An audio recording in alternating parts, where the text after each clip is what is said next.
ഓം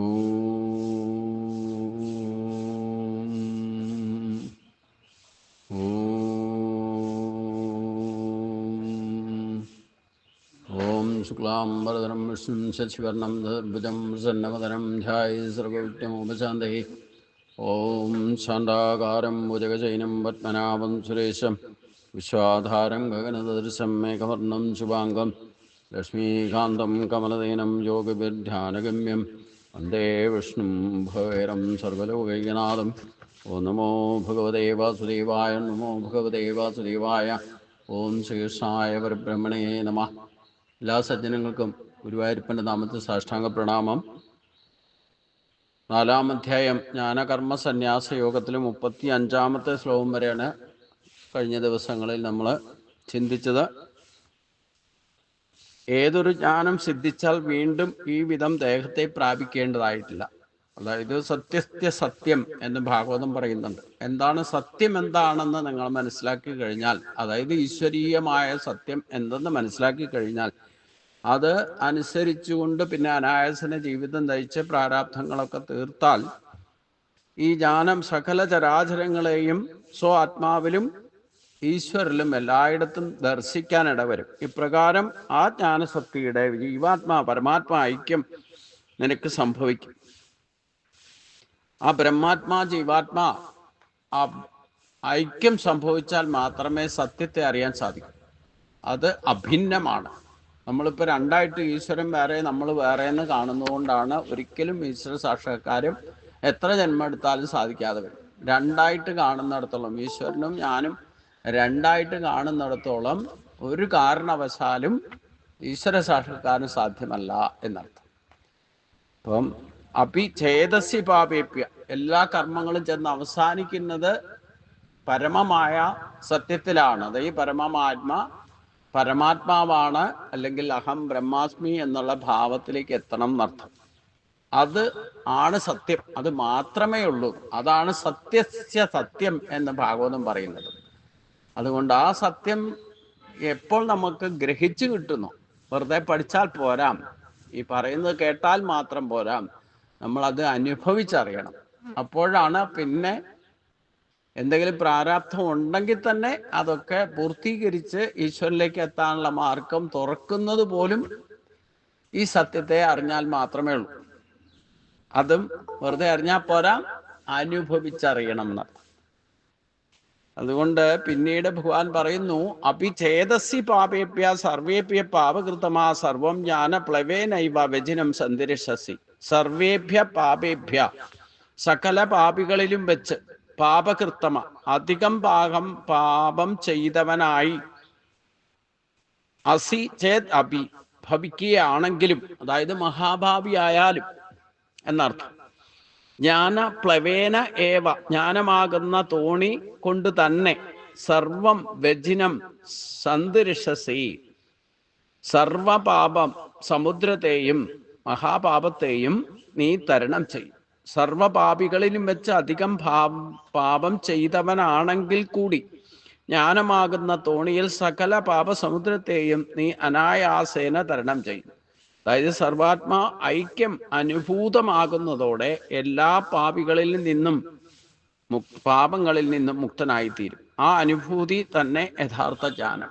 അതായത് സത്യം അറിഞ്ഞു കഴിഞ്ഞാൽ എപ്പോഴാണ് പാപരാഹിത്യം പൂർണ്ണമായിട്ട് വരുന്നത്, അപ്പോൾ മാത്രമേ നമുക്ക് ഈ ജ്ഞാനവും സാക്ഷാത്കരിക്കാൻ സാധിക്കൂ എന്ന സത്യവും കൂടെ മനസ്സിലാക്കണം. പ്രാരാബ്ധങ്ങൾ ഒടുങ്ങണമെങ്കിൽ നമ്മുടെ നല്ലതും ചീത്തയായിട്ടില്ല, പാപവും പുണ്യം എന്ന് പറഞ്ഞാൽ വേർതിരിച്ചൊന്നും കാണണ്ട. പുണ്യമുണ്ടായാലും പാപമുണ്ടായാലും രണ്ടും ബന്ധന. ഇത് രണ്ടും ഇല്ലാതെ വരുമ്പോഴാണ് പവിത്രത വരും. ഈ ഒരവസ്ഥയിൽ മാത്രമേ ജീവാത്മാ പരമാത്മാ ഐക്യം സംഭവിക്കൂ. അപ്പൊ പാപരാഹിത്യം പൂർണ്ണമായിട്ട് വരിക എന്ന് പറഞ്ഞാൽ പുണ്യരാഹിത്യവും കൂടെ വരണം. അത് നമ്മൾ പറയാതെ പറയാ ഭഗവാൻ അറിഞ്ഞിരിക്കണം. കാരണം എല്ലാവരും ഈ പാപമൊന്നും ചെയ്യില്ല, ഭക്തിയായിട്ട് മാറുമ്പോൾ പാപം അറിഞ്ഞുകൊണ്ടൊന്നും ചെയ്യില്ല എന്ന് വെച്ചോളൂ, അറിയാതെയൊക്കെ സംഭവിക്കും. പക്ഷെ പുണ്യത്തിന്റെ പിന്നാലെ പോകും. പുണ്യത്തിന്റെ പിന്നാലെ പോയാലും അതും ബന്ധന. അപ്പൊ അതിന്റെ ഫലം അനുഭവിക്കാൻ വേണ്ടിയിട്ട് വീണ്ടും ജനിക്കേണ്ടി വരും.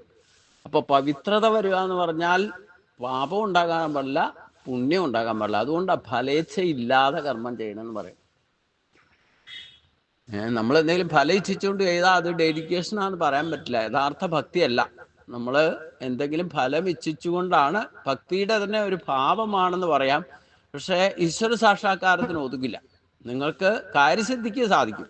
കാംക്ഷന്ത കർമ്മണാം സിദ്ധി യജന്തൈഹ ദേവത എന്നൊക്കെ ഇതിനു മുമ്പ് ഭഗവാൻ പറഞ്ഞല്ലോ. നിങ്ങൾ ആഗ്രഹിക്കുന്ന കാര്യമൊക്കെ സാധിക്കും. പക്ഷേ അതൊക്കെ ബന്ധന. അതേ കാര്യം കൊണ്ട് നിങ്ങൾ ദുഃഖിക്കേണ്ടി വരും. ഇഷ്ടഭോഗങ്ങളൊക്കെ ചോദിച്ചു വാങ്ങിച്ചോളൂ. ഭക്തിയിൽ ദൃഢത ഉണ്ടാക്കാൻ വേണ്ടിയിട്ട് ഭഗവാൻ ചോദിക്കുന്നതൊക്കെ തരും തുടക്കത്തിൽ. പക്ഷെ അതേ കാരണം കൊണ്ട് നിങ്ങൾ ദുഃഖിക്കുകയും ചെയ്യും. അതുകൊണ്ട് ഈ സുഖദുഃഖങ്ങൾ ഇല്ലാതെ ഇരിക്കണം എന്നുണ്ടെങ്കിൽ പാപം ഉണ്ടാകാൻ പാടില്ല, പുണ്യം ഉണ്ടാകാൻ പാടില്ല. പുണ്യം ഉണ്ടായാൽ അതിൻ്റെ സുഖം അനുഭവിക്കാൻ വരേണ്ടി വരും. പാപം ഉണ്ടായാൽ ദുഃഖം അനുഭവിക്കാൻ വേണ്ടിയിട്ട് വരേണ്ടി വരും. ഇത് രണ്ടും പാടില്ല. അവിടെയാണ് പവിത്രത. അപ്പൊ സർവാത്മാ, ഈ പാപരാഹിത്യം വരുമ്പോഴാണ് ജീവാത്മാ പരമാത്മാ ഐക്യം സംഭവിക്കുക. അപ്പോഴേ സത്യം എന്താണെന്നല്ല, ആ രണ്ടും കൂടെ പ്രാരാബ്ധങ്ങളെല്ലാം ഒടുങ്ങുമ്പോഴേ നമുക്ക് സമയം തന്നെ ഉള്ളൂ. അതായത് ഈശ്വരനെ പറ്റി കുറച്ചു നേരം വിചാരിച്ചിരിക്കാൻ തന്നെ സമയമില്ല എന്ന് പറയും നമ്മൾ. എന്താ കാരണം? ബാക്കിയുള്ള പ്രാരാബ്ധങ്ങൾ കാരണം. അപ്പൊ പ്രാരാബ്ധങ്ങളൊക്കെ മുഴുവൻ തീർന്നാലേ കുറച്ചു നേരം ഈശ്വരനെ പറ്റി ആത്മബോധത്തോടു കൂടി മിണ്ടാതെ അനങ്ങാതെ ചലിക്കാതെ ഇരിക്കാം. എന്നിട്ട് ഞാൻ ആരാന്ന് അന്വേഷിക്കുക ഉള്ളിലേക്ക്. ജിജ്ഞാസു ആയാൽ ആദ്യം അന്വേഷിക്കേണ്ടത് പുറത്തല്ല അന്വേഷിക്കേണ്ടത്, ഞാൻ ആരാന്ന് അന്വേഷിക്കുക. ഇരുന്നരിപ്പിൽ അന്വേഷിക്കാം. ഏതിരിപ്പിലാണോ ഇഷ്ടം ആ ഇരിപ്പിൽ ഇരുന്നുകൊണ്ട് ചോദിക്കാം. നമുക്ക് പ്രാരാബ്ധം എന്തെങ്കിലും ഉണ്ടെങ്കിൽ അപ്പം ഇരിക്കാൻ പറ്റില്ല, ഇതൊന്നും കേൾക്കാൻ പറ്റില്ല. അങ്ങനെ നൂറുകൂട്ടം പ്രശ്നങ്ങളാ. അപ്പൊ അതുകൊണ്ട് സർവാത്മ ഐക്യം അനുഭൂതമാകുക എന്ന് പറഞ്ഞാൽ ഈ എല്ലാ പാപങ്ങളിൽ നിന്നും മുക്തനാകുന്നു. ആ അനുഭൂതി തന്നെയാണ് യഥാർത്ഥ ജ്ഞാനം. പിന്നെ ശാന്തി കിട്ടും. ആത്മസ്വരൂപം എന്ന് പറയുന്ന ജീവാത്മാ പരമാത്മാ ഐക്യമൊക്കെ ഒരേ ഭാവമാണ്. അതിൻ്റെ ശാന്തി സ്വരൂപമാണ്. അത് മനസ്സും ഇന്ദ്രിയങ്ങളും ഒക്കെ അടങ്ങിയാൽ പിന്നെ മാത്രമേ ആത്മാവ് തെളിയുള്ളൂ. ആത്മാവ് തെളിഞ്ഞാൽ പിന്നെ ശാന്തസുന്ദരമാണ്. പിന്നെ ഈ പ്രാരാബ്ധം ഇല്ല. ഈ ജീവിതം ഒരു ഭാരമായിട്ടൊന്നും തോന്നില്ല. ഇപ്പോൾ യഥൈതാംസി സമിദ്ധോ അഗ്നിർ ഭസ്മാസാൽ കുരുതേ അർജുന ജ്ഞാനാഗ്നി സർവകർമാണി ഭസ്മാസാൽ കുരുതേ തഥാ. അർജുന, അല്ലയോ അർജുന, സമിദ്ധ അഗ്നി, നന്നായി ആളിക്കത്തുന്ന തീയ്, യഥാംസി യഥാ, വിറകുകൊള്ളികളെ എപ്രകാരം ഭസ്മാസാൽ കുരുതേ, ഭസ്മമാക്കി തീർക്കുന്നുവോ, തഥാ ജ്ഞാനാഗ്നി, അപ്രകാരം ജ്ഞാനമാകുന്ന അഗ്നി, സർവകർമാണി എല്ലാ കർമ്മങ്ങളെയും ഭസ്മാസാൽ കുരുതേ, ഭസ്മീകരിക്കുന്നു. അല്ലയോ അർജുന, നന്നായി കത്തിജ്വലിക്കുന്ന തീയ് വിറകുകൊള്ളികളെ എപ്രകാരം ഭസ്മമാക്കി തീർക്കുന്നുവോ അപ്രകാരം ജ്ഞാനമാകുന്ന അഗ്നി എല്ലാ കർമ്മങ്ങളെയും ഭസ്മമാക്കും. എല്ലാ കർമ്മങ്ങളെന്ന് പറഞ്ഞാൽ എന്തൊക്കെയാ കർമ്മം? സഞ്ചിത കർമ്മം, ആഗമിക കർമ്മം, പ്രാരാബ്ധം. ഇങ്ങനെ 3 വിധമാണ് കർമ്മങ്ങൾ ഉണ്ടെന്നാണ് സിദ്ധാന്തം. വാസനകളായിട്ട് സഞ്ചയിക്കപ്പെടുന്നവയും ഫലം അനുഭവിക്കാൻ തുടങ്ങിയിട്ടില്ലാത്തതുമായിരിക്കുന്ന കർമ്മങ്ങളാണ് സഞ്ചിതം. അതായത് നമ്മൾ വരുമ്പോൾ കൊണ്ടുവന്നേക്കണത്. നമ്മൾ ജനിച്ചു വരുമ്പം കുറച്ച് വാസനാബലത്താൽ കുറച്ച് കർമ്മവും കൊണ്ടാണ് വന്നേക്കണേ. പിന്നെ ചിന്തിക്കുന്നതും പറയുന്നതും പ്രവർത്തിക്കുന്നതും ഒക്കെ അത് അനുഭവിക്കാൻ വേണ്ടിയിട്ടായിരിക്കും. അപ്പോൾ അനുഭവിച്ചിട്ടില്ലാത്തതാണ് അനുഭവിക്കാൻ ബാക്കിയുള്ള എന്ത് കർമ്മമാണോ പൂർവജന്മ വാസനാബലത്താൽ നമ്മൾ കൊണ്ടുവന്നിരിക്കുന്നത്, അതാണ് സഞ്ചിതൻ കർമ്മം എന്ന് പറയുന്നത്. നമ്മുടെ സഞ്ചി ഉണ്ടെങ്കിൽ ആ സഞ്ചിക്കകത്ത് വെച്ചേക്കുന്ന സാധനം എന്നർത്ഥം. അത് എടുത്തുപയോഗിക്കണം. എടുത്തുപയോഗിക്കാൻ തുടങ്ങിയാൽ എന്തായി? അത് ആഗമികമാകും. ഭാവിയിൽ വാസനാരൂപം പ്രാപിക്കാൻ പോകുന്ന കർമ്മങ്ങൾ ആഗമികം. അതായത് നമുക്ക് ചായ കുടിക്കണം എന്നുള്ള ആഗ്രഹം കൊണ്ടാണ് വന്നത്. പിന്നെ അത് അനുഭവിക്കാൻ വേണ്ടിയിട്ട് ഉള്ള വാസനാബലം ആ കർമ്മം ചെയ്യിപ്പിക്കും നമ്മളെ കൊണ്ട്. ചായ ഉണ്ടാക്കി കുടിപ്പിക്കും എന്നർത്ഥം. അതാണ് ആഗമികം, അനുഭവിക്കാൻ. മറ്റേ അനുഭവിക്കാൻ വേണ്ടിയിട്ട് കൊണ്ടുവന്നേക്കണത് സഞ്ചിക്കാത്തിരിക്കണം. അത് എടുത്തുപയോഗിക്കാൻ തുടങ്ങിയാൽ ആഗമികമാവും, അനുഭവിച്ചറിയാൻ തുടങ്ങിയാൽ. ഈ ജന്മത്തിൽ അനുഭവിക്കേണ്ടവയും ഫലം അനുഭവിച്ചു തുടങ്ങിയയുമായിരിക്കുന്ന കർമ്മങ്ങളാണ് പ്രാരാബ്ധം. അപ്പൊ ഈ പ്രാവശ്യം അല്ലെങ്കിൽ പൂർവ്വജന്മാർജിതമായിട്ടുള്ള കർമ്മങ്ങൾ വാസനാബലത്താൽ വന്നു. അത് അനുഭവിക്കേണ്ടവയും അനുഭവിച്ചുകൊണ്ടിരിക്കുന്നതും ഈ ജന്മത്തിൽ അനുഭവിക്കേണ്ടവയും ഫലം അനുഭവിച്ചു തുടങ്ങിയും ആ കർമ്മം ചെയ്തിട്ട് അനുഭവിച്ചറിയാം. അത് പ്രാരാബ്ധമായിട്ട് മാറും. യഥാർത്ഥ പ്രാരാബ്ധം എന്ന് പറഞ്ഞാൽ എന്താ? പൂർവ്വജന്മാർജിതമായിട്ട് സഞ്ചിക്കാത്ത കൊണ്ടുവന്നത് അനുഭവിച്ച് തീർത്താൽ കുഴപ്പമില്ല. പിന്നെ എന്തെങ്കിലുമൊക്കെ അതിൻ്റെ ബാക്കി വെക്കും. അതാണ് കുഴപ്പം. അതാണ് യഥാർത്ഥ പ്രാരാബ്ധമായിട്ട് മാറുക. നമ്മൾ വീട് പണിക്ക് തന്നെ ശ്രദ്ധിച്ചിട്ടുണ്ട്. ഒരു പണി തുടങ്ങുമ്പം എന്ത് പണിയായാലും വേണ്ടില്ല, ഒരു ചാക്ക് സിമെന്റ് മതി എന്ന് പറഞ്ഞുകൊണ്ട് മേടിച്ച് പണിക്കാരൻ പറയും, ഒരു ചാക്ക് സിമെന്റ് ധാരാളം എന്ന് പറയും. ആ സിമെന്റ് കൊണ്ടുവന്ന് പണിയെടുത്ത് കുറേ പണിയെടുത്ത് കഴിയുമ്പം അത് തികയില്ല എന്നുള്ള അവസ്ഥ വരും. അപ്പോൾ പിന്നെയും വാങ്ങിക്കൊണ്ടുവരാൻ പറയും. അത് കൊണ്ടുവന്നിട്ട് അവസാനം പണി തീരുമ്പോഴത്തേനും സിമെന്റ് പിന്നെയും ബാക്കിയാവും എന്ന് പറഞ്ഞ പോലെ നമ്മൾ എല്ലാ കർമ്മങ്ങളും ഇതേപോലെയാണ് വന്ന് ഭവിക്കുക. ബാക്കി വെച്ചോ പ്രാരാബ്ധമാകും. പിന്നെ അത് അനുഭവിക്കാൻ വേണ്ടിയിട്ട് അത് വാസനാബലമായിട്ട് വരും. ബാക്കിയുണ്ടല്ലോ എന്ന് ചിന്തിക്കും. എല്ലാ കാര്യത്തിലും ബന്ധനാവും അത്. ഒരു വളർത്തുമൃഗത്തെ വളർത്തിക്കൊണ്ടിരിക്കുമ്പോൾ പോലും നിങ്ങൾ കഴിക്കുന്നതിൻ്റെ ഒരു ഭാഗം അതിന് കൊടുത്ത് അതിനെ വളർത്തിക്കൊണ്ടിരിക്കും. അതിൻ്റെ ഇഷ്ടം നേടും. അവസാനം നിങ്ങൾ എങ്ങോട്ടെങ്ങ് പോയി അതിൻ്റെ തുടക്കം എങ്ങനെയാണെന്ന് വെച്ച് കഴിഞ്ഞാൽ, നിങ്ങൾ വീട് പൂട്ടിയിട്ട് അങ്ങോട്ട് പോവുകയാണെങ്കിൽ വളർത്തുമൃഗത്തിൻ്റെ ആര് നോക്കും എന്നുള്ള വാസനാബലം കിടക്കും. നിങ്ങൾ പോയാലും സമാധാനം കിട്ടില്ല. 1-2 ദിവസം പുറത്ത് പോയി നിൽക്കാൻ പറ്റില്ല. ഈ വളർത്തുമൃഗത്തിനെ ആര് നോക്കും? എന്താ പ്രശ്നം?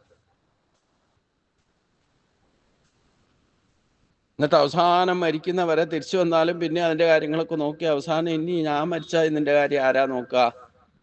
ആ അറ്റാച്ച്മെൻറ്റ് ബാക്കി വെച്ചുകൊണ്ട് പോയാലോ? ലിമിറ്റിൽ കൂടുതൽ അറ്റാച്ച്മെൻ്റ് ആയാൽ ഭരതമഹർഷിയുടെ കൂട്ടാവും. മാനായിട്ട് ജനിച്ചു അല്ലേ? മാനിനെ തന്നെ വിചാരിച്ചുകൊണ്ട് മരിച്ചു, അവസാനം മാനായി മാറി. അവസാന കാലത്ത് എന്താണോ നമ്മുടെ വാസനാബലം നിൽക്കുക അതനുസരിച്ചുകൊണ്ട് ജന്മം വരുന്നർത്ഥം. അപ്പോൾ നമ്മൾ പൂർവ്വജന്മാർജിതമായിട്ടുള്ള വാസനാബലം കൊണ്ട് വരുന്ന കർമ്മത്തിൻ്റെ വാസനകളും ആണ് ശേഖരിച്ചു വച്ചിരിക്കുന്നതിനാണ് സഞ്ചിത കർമ്മം എന്ന് പറയുന്നത്. അതിൽ നിന്ന് ഇഷ്ടമനുസരിച്ചുകൊണ്ട് നമ്മുടെ വാസനാബലം അനുസരിച്ചുകൊണ്ട് ഓരോന്നും അനുഭവിക്കാൻ തുടങ്ങുന്നത് അത് ആഗമീകം. അത് അനുഭവിച്ച് അതിൻ്റെ ഫലം റിസൾട്ട് അനുഭവിക്കുന്നതും പ്രാരാബ്ധമായിട്ട് മാറും. റിസൾട്ട് മുഴുവൻ അനുഭവിക്കാൻ തുടങ്ങിയാലും ചിലപ്പോൾ മുഴുവൻ അനുഭവിക്കില്ല, ബാക്കി വെച്ചാൽ പ്രാരാബ്ധം. അതാണ് സംഭവിച്ചത്. നമ്മളെ അനുജന്മങ്ങളിലേക്ക് നയിക്കുന്നത് ഈ പ്രാരാബ്ധ കർമ്മങ്ങളാണ്. ആ ഫലം ആരംഭിച്ചു കഴിഞ്ഞ പ്രാരാബ്ധങ്ങൾ ജ്ഞാനിയും അനുഭവിച്ച് തന്നെ തീർക്കേണ്ടതുണ്ടെന്ന് ശ്രീമദ് ശങ്കരാചാര്യർ അഭിപ്രായപ്പെട്ടിട്ടുണ്ട്. പ്രാരാബ്ധം ബലവത്തരം ഖലു വിധാം എന്നിങ്ങനെ വിവേക ചൂടാമണിയിലും അദ്ദേഹം സൂചിപ്പിച്ചിട്ടുണ്ട്. അപ്പം ഫലം അനുഭവിക്കാനുള്ള മുഴുവൻ അനുഭവിച്ചോളണം, പ്രാരാബ്ധം ബാക്കി വെക്കരുത്. അതായത് അടുത്ത ജന്മത്തിലേക്ക് കൊണ്ടുപോകാൻ പാകത്തിനൊന്നും ബാക്കി വെച്ചേക്കരുത്. അതാണ് ഞാൻ ആവർത്തിച്ചു. അകത്തുള്ളതൊക്കെ എടുത്ത് പുറത്തിട്ടോണം, പുറത്തുനിന്നൊന്നും പുതിയതായിട്ട് എടുത്തിട്ടേക്കരുത്. പോണ സമയത്ത് ഏതെങ്കിലും ബാക്കി നമ്മൾ കർമ്മം കൊണ്ടല്ല കർമ്മ വാസന കൊണ്ടാണ് പോകുന്നത്. എല്ലാ കർമ്മക്കും ദോഷലിപ്തമാണെന്ന് ഭഗവാൻ പറയുന്നുണ്ട്. ഇനി മോക്ഷ സന്യാസ യോഗത്തിലൊക്കെ ചെല്ലുമ്പോൾ എന്താ എല്ലാ കർമ്മങ്ങളും ദോഷലിപ്ത. അത് ഈശ്വര പൂജ അല്ലെങ്കിൽ ഈ പറയുന്ന സത്സംഗങ്ങളോ ശാസ്ത്ര പഠനങ്ങളോ ഒക്കെ ദോഷമുണ്ട്. എല്ലാ കർമ്മങ്ങളും ഇന്നു വരെ നിങ്ങൾ കർമ്മം ചെയ്തുകൊണ്ടിരിക്കുന്നോ അത്രയും കാലം ഈശ്വരനെ പ്രാപിക്കാൻ സാധ്യമല്ല. കർമ്മം അങ്ങനെ ഉപേക്ഷിക്കുക അതും പറ്റില്ല. നക്കി വച്ചിക്ഷണം അവിജാതസ്യ കർമ്മകാരി ദേഹ്യവശകർമ്മ സർവപ്രകൃതി ആയിക്കൊണ്ട് പ്രകൃതിയുടെ ഗുണങ്ങളെ കൊണ്ട് നമുക്ക് അനങ്ങാതിരിക്കാൻ സാധ്യം. ഇപ്പം ശരീരം കൊണ്ട് പ്രകൃതിയാ നടക്കണമൊക്കെ നടന്നോളും. ആ പ്രകൃതിയെ തന്നെ നടക്കുന്നതാണ്. നമ്മൾ ജനിക്കുന്നതും അതെ, ആരുടെ പ്രയത്നം ഇല്ലെങ്കിലും ജീവിക്കുന്നതും അതെ, അവസാനം ശ്വാസം വിട്ടിട്ട് മരിക്കണതും പ്രകൃതിയുടെ ഗുണങ്ങളെ കൊണ്ട് തന്നെ സംഭവിക്കാം. അപ്പം നമ്മളെ അറിഞ്ഞോ അറിയാതെ ചെയ്യുന്ന കർമ്മങ്ങളാണ് നമ്മളെ ബന്ധനത്തിൽപ്പെടുത്തുക. ആ കർമ്മങ്ങൾ ചെയ്യാനുള്ള പ്രേരണ വാസനാബലം. ആ വാസനാബലം വെച്ചുകൊണ്ട് നമ്മൾ ചെയ്യും. അത് ചിലതൊക്കെ അനുഭവിക്കും, കുറച്ച് ബാക്കി വയ്ക്കും. വാസനാബലം കൊണ്ട് എന്തെങ്കിലും ബാക്കി വെച്ചാൽ അത് വീണ്ടും ജന്മത്തിന് കാരണമാകും. അപ്പം സജ്ജനങ്ങളായാലും ദുർജനങ്ങളായാലും ബ്രഹ്മജ്ഞാനി ആയാലും വേണ്ടില്ല, കർമ്മത്തിൽ അറ്റാച്ച്മെൻറ്റും മമതയും ഉണ്ടാക്കി വെച്ചാൽ അവർക്ക് ശാശ്വതമായ മോക്ഷത്തിലേക്ക് പോകാൻ സാധ്യമല്ല. അതാണ് ഏത് കർമ്മത്തിനും വാസനാബലമുണ്ടാക്കും. ഇപ്പം ഞാനിപ്പോൾ പ്രഭാഷണം നടത്തിക്കൊണ്ടിരിക്കുന്നത് നിങ്ങൾക്ക് പറഞ്ഞു തരുന്നതും ഒരു കർമ്മം തന്നെയാണ്. അത് വാസനാബലം വെച്ചുകൊണ്ട് ഇതെനിക്ക് നിർത്താൻ പറ്റാത്തൊരവസ്ഥ ഉണ്ടായാൽ അത് ആ ബലം വെച്ചുകൊണ്ടാണ് ഞാൻ മരിക്കുന്നതെന്നുണ്ടെങ്കിൽ അപ്പോൾ വീണ്ടും ഇതേ കാര്യം ചെയ്യാൻ വേണ്ടിയിട്ട് വാസനാബലത്താൽ വീണ്ടും വന്ന് ജനിക്കും. ഒരു വാസനാബലം ഉണ്ടാകരുത്. അപ്പം നല്ല കാര്യങ്ങൾക്ക് പോലും വാസനാബലം ഉണ്ടാകും. എന്നാൽ ഒറ്റ ആളോട് ഈശ്വരനോട് മാത്രം അറ്റാച്ച്മെൻറ്റ് വയ്ക്കുക, ഈശ്വരനിലേക്ക് എത്തണം എന്നുള്ള ഒരേ വിചാരത്തിൽ അത് വാസനാബലമാക്കി മാറ്റിയാൽ നിങ്ങൾ ഈശ്വരനിലേക്ക് എത്തുകയും ചെയ്യും. അതാണ് ഇവിടെ പ്രാരാബ്ധ കർമ്മങ്ങൾ ഒഴിവാക്കണം എന്ന് പറയുന്നത്. പ്രാരാബ്ധ കർമ്മങ്ങൾ ഒഴിവാക്കിയില്ലെങ്കിൽ പ്രാരാബ്ധം ബലവത്തരം എന്നാണ് പറഞ്ഞേക്കുന്നത്. അത് തന്നെ വീണ്ടും ജന്മത്തിന് കാരണമായി ഭവിക്കും. അത് തമ്മിലുള്ള വ്യത്യാസം ശരിക്കും മനസ്സിലാക്കണം. അതാണ് യഥാർത്ഥ ജ്ഞാനം. അതാണ് ഈ പ്രപഞ്ചത്തിൽ കർമ്മവും ദോഷത്താൽ ലിപ്തമാണ്. അതുകൊണ്ട് കർമ്മം എത്ര കാലം ചെയ്തുകൊണ്ടിരിക്കും, എന്നാൽ കർമ്മത്തിലൂടെ മാത്രമേ കർമ്മശുദ്ധി വരുത്താൻ സാധിക്കുകയുള്ളൂ. അപ്പോൾ പവിത്രത വരുമ്പോഴാണ് യഥാർത്ഥ ജ്ഞാനം ലഭിക്കുക. ഈ ലോകത്ത് ജ്ഞാനത്തെ പോലെ പവിത്രമായതൊന്നുമില്ലെന്നാണ് ഭഗവാൻ ഇനി പറയുന്നത്. നഹി ജ്ഞാനേന സദൃശം പവിത്രമഹ വിദ്യതേ തൽസ്വയം യോഗസംസൃതിം കാലേനാത്മനി വിന്തതി. നഹി ജ്ഞാനേന സദൃശം പവിത്രമഹ വിദ്യതേ തൽസ്വയം യോഗസംസൃതിം കാലേനാത്മനി വിന്തതി. ജ്ഞാനേന സദൃശം പവിത്രം, ജ്ഞാനത്തിന് തുല്യം ശുദ്ധികരമായിട്ട് ഇഹ ന വിദ്യതേഹി തത്, ഇവിടെ ഒന്നും തന്നെ അറിയപ്പെടുന്നില്ല. ആ ജ്ഞാനത്തെ യോഗസംസിദ്ധിയും, യോഗസിദ്ധി നേടിയവൻ കാലേൻ ആത്മനി, കാലക്രമേണ തന്നിൽ സ്വയം വിന്തതി, താനെ പ്രാപിക്കുന്നു. ഈ ലോകത്തിൽ ജ്ഞാനത്തിന് തുല്യമായി ശുദ്ധികരമായിട്ട് ഒന്നും തന്നെ അറിയപ്പെടുന്നില്ല അർജുന. ഈ ജ്ഞാനത്തെ യോഗസിദ്ധി നേടിയവൻ കാലക്രമേണ ആത്മാവിൽ തന്നെ താനെ പ്രാപിക്കുന്നു എന്ന് പറഞ്ഞാൽ എല്ലാവരിലും ഈ പറയുന്ന പരമമായ പവിത്രമായ ജ്ഞാനമുണ്ട്. ആ ജ്ഞാനസ്വരൂപമാണ് ആത്മാവ് എന്ന് പറയുന്നത്. അത് ഈ സത്വരജ തമോ ഗുണങ്ങളുടെ 3 തരത്തിലുള്ള കവചങ്ങളെ കൊണ്ട് മറയ്ക്കപ്പെട്ടിരിക്കുന്നത് കൊണ്ട് ആരും അതിലേക്ക് എത്തുന്നില്ല എന്നുള്ളതാണ് പ്രശ്നം. അനാസക്തനും അനഹങ്കാരിയുമായിട്ട് അർപ്പണ ബുദ്ധിയോടെ നിസ്വാർത്ഥമായിട്ട് ചെയ്യുന്ന കർമ്മങ്ങൾ വാസനകൾ ക്ഷയിച്ച് മനസ്സ് നിർമ്മലമാക്കുന്നു. അതിന് ആക്കുന്നതിന് സഹായിക്കും. അത് ആത്മജ്ഞാനോദയത്തിലേക്ക് നയിക്കും. ഗീത എന്നാണ് ഉപദേശിക്കുന്നതും. ഇത് ഞൊടിയിട കൊണ്ട് നേടാവുന്നതല്ലെന്നും കാലേന എന്ന പദത്തിൽ സൂചിതമായിരിക്കുന്നു. ഇപ്പൊ കർമ്മത്തിന്റെ ഗതി ഗഹനമാണെന്ന് പറഞ്ഞിട്ടുണ്ട്. അത് കാലത്തിന് വിട്ടുകൊടുക്കുക. ഈ ലോകത്ത് ജ്ഞാനത്തിന് തുല്യം സിദ്ധികരമായിട്ട് ഇല്ലെങ്കിൽ പവിത്രതയുള്ളത് മറ്റൊന്നുമില്ല, അങ്ങനെയൊന്നും അറിയപ്പെടുന്നത് തന്നെ ഇല്ല എന്നാണ് ഭഗവാൻ പറയുന്നത്. അതുകൊണ്ട് ആ ജ്ഞാനത്തെ യോഗസിദ്ധി നേടിയവൻ കാലക്രമേണ ആത്മാവിൽ തന്നെ പ്രാപിക്കുന്നു. അതായത് പുറത്തുനിന്ന് കിട്ടുന്നല്ല പറഞ്ഞത്, ആത്മാവിൽ തന്നെ അത് തെളിഞ്ഞു വരും എന്നർത്ഥം. അതിനെന്താ വേണ്ടത്? അനാസക്തനായിരിക്കണം, ആസക്തി ഇല്ലാതിരിക്കുക. അനഹങ്കാരിയായിരിക്കണം, അഹങ്കാരം ഉണ്ടാകാൻ പാടില്ല. പിന്നെ അർപ്പണ ബുദ്ധിയോടുകൂടി ചിന്തിക്കാനും പറയാനും പ്രവർത്തിക്കാനും, ആർക്ക് അർപ്പണമായിട്ട്? ഈശ്വരാർപ്പണമായിട്ട് എല്ലാ കർമ്മങ്ങളും ചെയ്യാൻ സാധിക്കണം എന്നർത്ഥം. അനങ്ങാതിരിക്കരുത് എന്ന് പറഞ്ഞിട്ടുണ്ട്. അനങ്ങാതിരുന്നാൽ ശരീരം പോലും കേടുവരും എന്ന് പറഞ്ഞു. അതിനെ പോലും രക്ഷിക്കാൻ നമുക്ക് സാധ്യമല്ല. അപ്പോൾ അതുകൊണ്ട് എന്ത് ചെയ്താലും വേണ്ടില്ല, അതൊക്കെ നിസ്വാർത്ഥമായിട്ട് ചെയ്യണം. ചിന്തിക്കുന്നതും പറയുന്നതും പ്രവർത്തിക്കുന്നതും ഒക്കെ നിസ്വാർത്ഥമായിട്ട് ചെയ്യണം. അപ്പോൾ കർമ്മത്തിൽ തന്നെ പവിത്രത വരും. ഫലേച്ഛ ഇല്ലാതെ ചെയ്യണം. അതിന് എത്ര പറഞ്ഞാലും നമുക്ക് ഈ ഫലേച്ഛയില്ലാതെ കർമ്മം ചെയ്യാൻ പറഞ്ഞു കഴിഞ്ഞാൽ ആദ്യം വരും, എന്തിനാ ഇപ്പം ഇതൊക്കെ ചെയ്തിട്ട് എന്താ കാര്യം, അത് തന്നെ ഫലേച്ഛ. എന്തിനാന്നുള്ള ചോദ്യം ഉദ്ദേശിച്ചാൽ തന്നെ അത് ഫലേച്ഛയായി എന്നർത്ഥം. അപ്പൊ ഈശ്വര കാര്യങ്ങളെങ്കിലും ജപതപാദികൾ ചെയ്യുമ്പോഴെങ്കിലും ഗീത പഠിക്കുന്നതും ഇല്ലേ ഭാഗവതം പഠിക്കുന്നതും എന്തിനാണെന്നും ആലോചിക്കാനേ പാടില്ല. അതങ്ങോട്ട് പഠിച്ചോളാം. വിധിക്കപ്പെട്ട കർമ്മ എന്ന് വിചാരിച്ചാൽ ദിവസം ഒരധ്യായെങ്കിലും വായിക്കുക, സഹസ്രാമം ജപിക്കുക, കുറച്ചു നേരം നാമം ജപിക്കുക, ഈശ്വര കാര്യങ്ങളിലെങ്കിലും ഈ അർപ്പണബോധം കാണിക്കുക.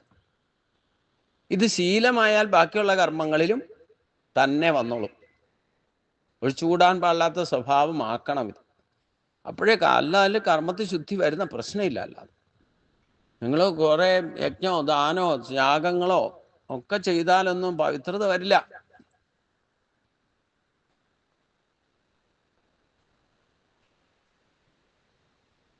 അത് ഇതൊക്കെ ചെയ്യാൻ പോകുമ്പോൾ എന്താ കുഴപ്പമെന്ന് വെച്ച് കഴിഞ്ഞാൽ 8 വിധ സിദ്ധിയുണ്ട്.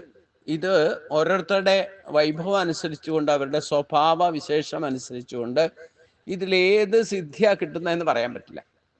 ഈ സിദ്ധി കിട്ടിയാലോ അപ്പം കൊടുക്കും. അഹങ്കാരം, ബലം, ദർപ്പം, കാമം, ക്രോധം, പരിഗ്രഹം, പിന്നെ എല്ലാത്തിലും കൊടുക്കും. പിന്നെ ഒന്നൊന്നായിട്ട് വരും. പിന്നെ അതൊക്കെ അനുഭവിച്ചറിയും. അനുഭവിച്ച് ഈ കിട്ടിയ ഐശ്വര്യവും ഒക്കെ നഷ്ടപ്പെടുമ്പോഴാണ് പിന്നെ ഞാൻ ഉണ്ടാക്കി വെച്ചതൊക്കെ പോയി എന്ന് പറയുകയും ചെയ്യും. അപ്പം ഇവിടെ പവിത്രത വന്നിട്ടില്ല എന്നർത്ഥം. ഇത് പല പ്രാവശ്യം പല ജന്മങ്ങളിലൂടെ ചിലപ്പം അനുഭവിച്ചറിഞ്ഞാലേ പവിത്രത വരും. പവിത്രത വന്നാലേ ജ്ഞാനം ലഭിക്കൂ. ജ്ഞാനത്തിനെ പോലെ പവിത്ര കർമ്മശുദ്ധി വന്നോ ഇല്ലയോ എന്ന് അറിയാൻ എന്താ ഏറ്റവും എളുപ്പമെന്ന് ചോദിച്ചു കഴിഞ്ഞാൽ നിങ്ങളുടെ ഉള്ളിൽ നിന്ന് തന്നെ നിങ്ങൾക്ക് എല്ലാ കാര്യങ്ങളിലും ഗുണദോഷങ്ങളൊക്കെ തിരിച്ചറിയാൻ സാധിക്കും. നമുക്ക് തന്നെ മറ്റൊരാളെ ബോധ്യപ്പെടുത്താനൊന്നും ശ്രമിച്ചേക്കരുത്. മറ്റുള്ളവർ കാണുമ്പോൾ ചിലപ്പോൾ എന്തോ ഭ്രാന്താന്നൊക്കെ പറയും, എന്തോ കഴിവില്ല, എന്തൊക്കെ കുഴപ്പമുണ്ടെന്ന് പറഞ്ഞു. ഇങ്ങനെയെങ്കിലും ഊഹിക്കും, എന്തോ കുഴപ്പമുണ്ടോ, ഇതുവരെ ഒന്നും ഉള്ള പോലെയൊന്നും അല്ല കേട്ടോ, പറച്ചിലും നടപ്പും എടുപ്പും പെരുമാറ്റവും ഒക്കെ എന്തോ ഒരു സംതിങ് റോങ് എന്ന് ചിന്തിക്കും. ഇതൊന്നും ആരെയും ബോധ്യപ്പെടുത്താനും ആരോടും പറയാനൊന്നും ഭയക്കരുത്. കൂടുതൽ പ്രശ്നമാവും. നമുക്ക് ബോധ്യം വന്നാൽ മതി. നിങ്ങൾ ഈശ്വരനെ സാക്ഷാത്കരിച്ചോ എന്നുള്ളത് അവരവർക്ക് ബോധ്യം വരേണ്ട കാര്യമാണ്. അല്ലാതെ മറ്റൊരാളെ ബോധിപ്പിക്കാനോ വിശ്വസിപ്പിക്കാനോ ശ്രമിക്കരുത്. പിന്നെ അങ്ങനെ ആർക്കെങ്കിലും അറിയണം എന്നാഗ്രഹമുള്ളവർ ജിജ്ഞാസുക്കളായിട്ടുള്ള നമ്മുടെ അടുത്ത് തന്നെ വരും. നമ്മളൊരു പരസ്യം ചെയ്യേണ്ട ആവശ്യമൊന്നുമില്ല. ഇതൊന്നും വിളിച്ചു പറഞ്ഞുകൊണ്ട് നടക്കുകയും വേണ്ട. ഈ ഈശ്വര ഭക്തിയുടെ ഒരു ലെവലെത്തിയാൽ അവർ തന്നെ ആ ലെവലിലേക്ക് വരും. അപ്പോൾ അവർ തന്നെ ഗുരുവിനെ തേടി നടന്നോളും. തത്വദർശികളായിട്ടുള്ളവരെ ഇതൊക്കെ എവിടെയെങ്കിലും കിട്ടാനില്ല. നമുക്കിപ്പം അമ്പലത്തിൽ തന്നെ സപ്താഹം നടക്കുന്നുണ്ടെങ്കിൽ എത്രയോ പേര്, ഇപ്പോൾ ഗുരുവായൂരൊക്കെ ഉദാഹരണമായിട്ട് പറയാം, നമുക്ക് എത്രയോ കോടിക്കണക്കിന് ആൾക്കാരാണ് വന്നു പോകുന്നത്. പക്ഷേ ഇങ്ങനെ സത്സംഗങ്ങളോ എന്തെങ്കിലും പരിപാടി ഇവിടെ നടക്കുന്നുണ്ടെങ്കിൽ അവിടെ വന്നിരിക്കുന്നവർ എത്ര, ഞാൻ അതേപ്പറ്റി ഇപ്പോൾ ഇതിനു മുമ്പ് പറഞ്ഞിട്ടുണ്ട്. ഞാനവിടെ ഗീതാ സപ്താഹമൊക്കെ നടത്തുമ്പോഴേ, ഇല്ലെങ്കിൽ വിഷ്ണു സഹസ്രനാമ യജ്ഞമൊക്കെ 12 ദിവസം നടക്കുമ്പോൾ ഈ ഓരോരുത്തരുടെ സ്റ്റേജ് സ്വഭാവം അനുസരിച്ചുള്ള വ്യത്യാസം നമുക്ക് ഓൺ ദി സ്പോട്ടിൽ കാണാം. ചില ആൾക്കാർ ആധ്യാത്മിക ഹാളിലേക്ക് കയറി തന്നെ ഇല്ല. അവർക്ക് അങ്ങനെ ഒരു സംഗതി അവിടെ ഉണ്ടെന്ന് തന്നെ അറിയില്ല. ഇനി ആരെങ്കിലും കയറിയാൽ എവിടെയെങ്കിലും എഴുതി വെച്ചതോ ബോർഡൊക്കെ വായിച്ച് കഷ്ടിച്ച് തപ്പിപ്പിടിച്ച് കയറി വന്നാൽ ചിലപ്പം ആ വാതിലിൻ്റെ അവിടെ വന്നിട്ട് ഒന്ന് എത്തി നോക്കിയിട്ട് താഴേക്ക് ഇറങ്ങിപ്പോകും. എന്താകത്ത് കയറില്ല. അവിടെ എന്തോ പ്രഭാഷണമോ നാമജപമോ എന്തെങ്കിലും നടക്കണ്ടാവും. അപ്പോൾ അവിടെ വന്നിട്ട് ഒന്നിങ്ങനെ കഥകൾ കൂടെ എത്തി നോക്കിയിട്ട് അതേപടി ഇറങ്ങിപ്പോകും. ചില ആൾക്കാർ വന്നാൽ അതിനകത്തേക്ക് കയറും.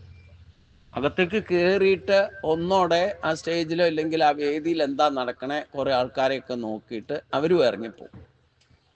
ഇനി മൂന്നാമതൊരു കൂട്ടരുണ്ട്, അവരകത്തേക്ക് കയറിയാൽ അവിടെ വന്നിട്ട് നമസ്കരിക്കും. ചിലപ്പോൾ യഥാശക്തി എന്തെങ്കിലും അവിടെ വയ്ക്കുകയും ചെയ്യും. ഒരു 2 മിനിറ്റൊക്കെ ചിലപ്പോൾ അവിടെ ഇരുന്നു എന്നും വരും. അത് കഴിഞ്ഞാൽ അവർ വേഗം തലകുലുക്കി എഴുന്നേറ്റ് പോകും. നാലാമത്തെ കൂട്ടരുണ്ട്, അവർ വന്ന ഇതിനായിട്ട് തന്നെ വരുന്നവരായിരിക്കും. അവരകത്ത് കയറിയിരിക്കും, കുറേ നേരം കേൾക്കും, ചിലപ്പോൾ ഇരുന്ന് ഉറങ്ങും.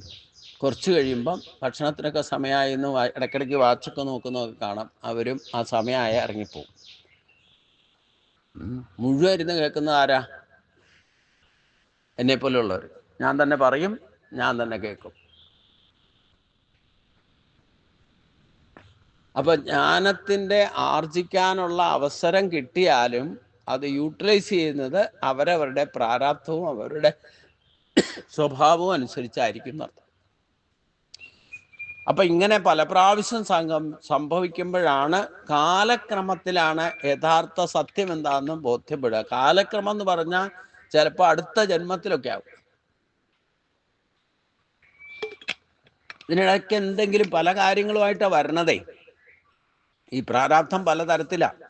വരുമ്പോൾ തന്നെ സഞ്ചിയിൽ എന്തെങ്കിലുമൊക്കെ ഉണ്ടാവും. ചിലതൊക്കെ അതിൽ നിന്ന് എടുത്ത് അനുഭവിക്കും, ചിലത് അകത്ത് കയറ്റാൻ പറ്റാത്തതുണ്ട്, അപ്പോൾ പുറത്ത് വയ്ക്കും. അപ്പോൾ പുറത്തുനിന്ന് ദർശനം കഴിഞ്ഞിട്ട് പുറത്ത് ഇറങ്ങിയാൽ തന്നെ ആദ്യം അവിടെ ഡിപ്പോസിറ്റ് ചെയ്ത് വെച്ചേക്കണ ചെരുപ്പോ ഇല്ലെങ്കിൽ മൊബൈലോ ഇതൊക്കെ ഉണ്ടെങ്കിൽ അത് എടുക്കാൻ പോവും. അത് കളഞ്ഞിട്ട് പോകാൻ പറ്റില്ലല്ലോ. അപ്പോൾ അതിൻ്റെ പിന്നാലെ പോവും. ഈ ഇങ്ങനെയുള്ള കാര്യങ്ങളായിരിക്കും ഭഗവാനെ ദർശനം നടത്തുമ്പോൾ വരെ എന്തൊക്കെയാ പ്രാരാബ്ധം എന്നുള്ളത് അതായിരിക്കും മനസ്സിൽ. അവിടെ പരമശുദ്ധമായിട്ട് നിഷ്കളങ്ക ഹൃദയനായിക്കൊണ്ട് ഭഗവാനെ ഭജിക്കാൻ ആർക്കും സാധിക്കാതെ വരുന്നു എന്നുള്ളതാണ്. അതുകൊണ്ടാണ് ഭഗവാൻ പറഞ്ഞ് എന്നെ കണ്ട് കണ്ട് നിന്റെ സ്വഭാവം ഒന്ന് മാറ്റിയിട്ട് വരൂ. ഈ പ്രാരാബ്ധങ്ങളൊക്കെ അകത്തേക്ക് കയറുമ്പോഴെങ്കിലും ഒഴിവാക്കിയിട്ട് വരൂ. ഒറ്റയ്ക്ക് വന്നാൽ മതി. ഏകാന്ത ഭക്തി. എന്നെ കണ്ടിട്ട് ഒറ്റയ്ക്ക് തന്നെ പുറത്തേക്ക് ഇറങ്ങിപ്പോയാൽ മതി. ആരെയും കൂട്ടുപിടിക്കരുത്. അതാണ് ഏകാന്ത ഭക്തി എന്ന് പറയുന്നത്. നമ്മൾ കൂടെ ആരെങ്കിലും കൊണ്ടായാൽ നമുക്ക് ഏകാന്ത ഭക്തി ഒന്നും വരില്ല. അപ്പം ഇങ്ങനെ ഒരുപാട് കാര്യങ്ങളുണ്ട്. അപ്പം ഇങ്ങനെ നമ്മൾ അത് പവിത്രത വരുന്നതനുസരിച്ചുകൊണ്ട് നമുക്കിടെ തന്നെ പ്രൊവിഷൻ ഏതാണ്ട് 64 കലകളിൽ ഏതെങ്കിലും ഒരു കല ഒരാളിലുണ്ടാവും.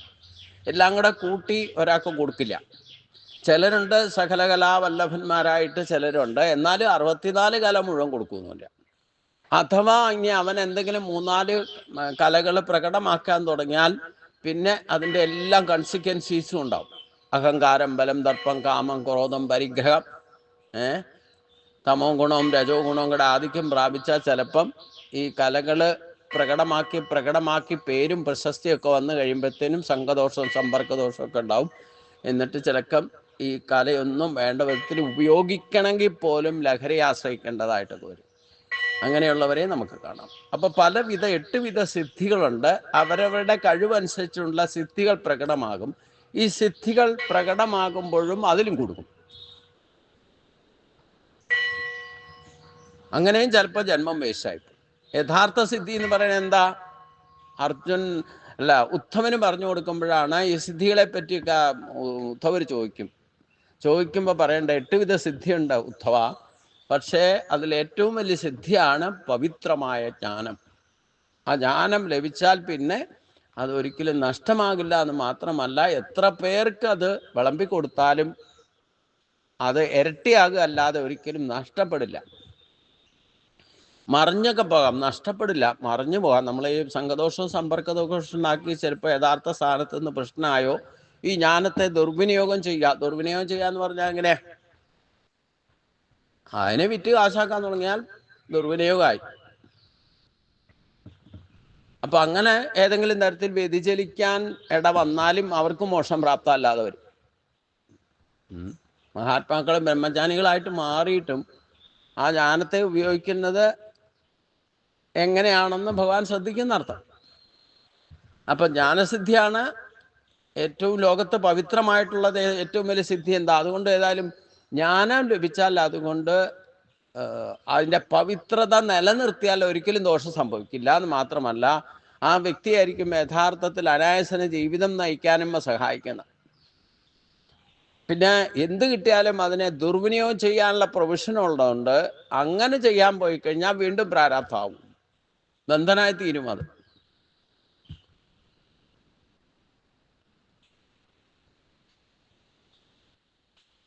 അപ്പൊ പവിത്രമായിരിക്കുന്ന ജ്ഞാനം ലോകത്ത് ഇന്ന് ഭഗവാൻ പറയുന്നത് എന്താ? നഹി ജ്ഞാനേന സദൃശം പവിത്രമഹ വിദ്യതേ തത്സ്വയം യോഗസംസക്തിയും കാലേനാത്മനവിന്ദതി. അത് തന്നെ കാലത്തിൻ്റെ നമ്മുടെ പക്വത അനുസരിച്ചുകൊണ്ടാണ് ജ്ഞാനം ലഭിക്കുന്നതും. ആ ജ്ഞാനത്തെ പോലെ പവിത്രമായിട്ട് ഈ ലോകത്ത് ഒരു സിദ്ധിയുമില്ല.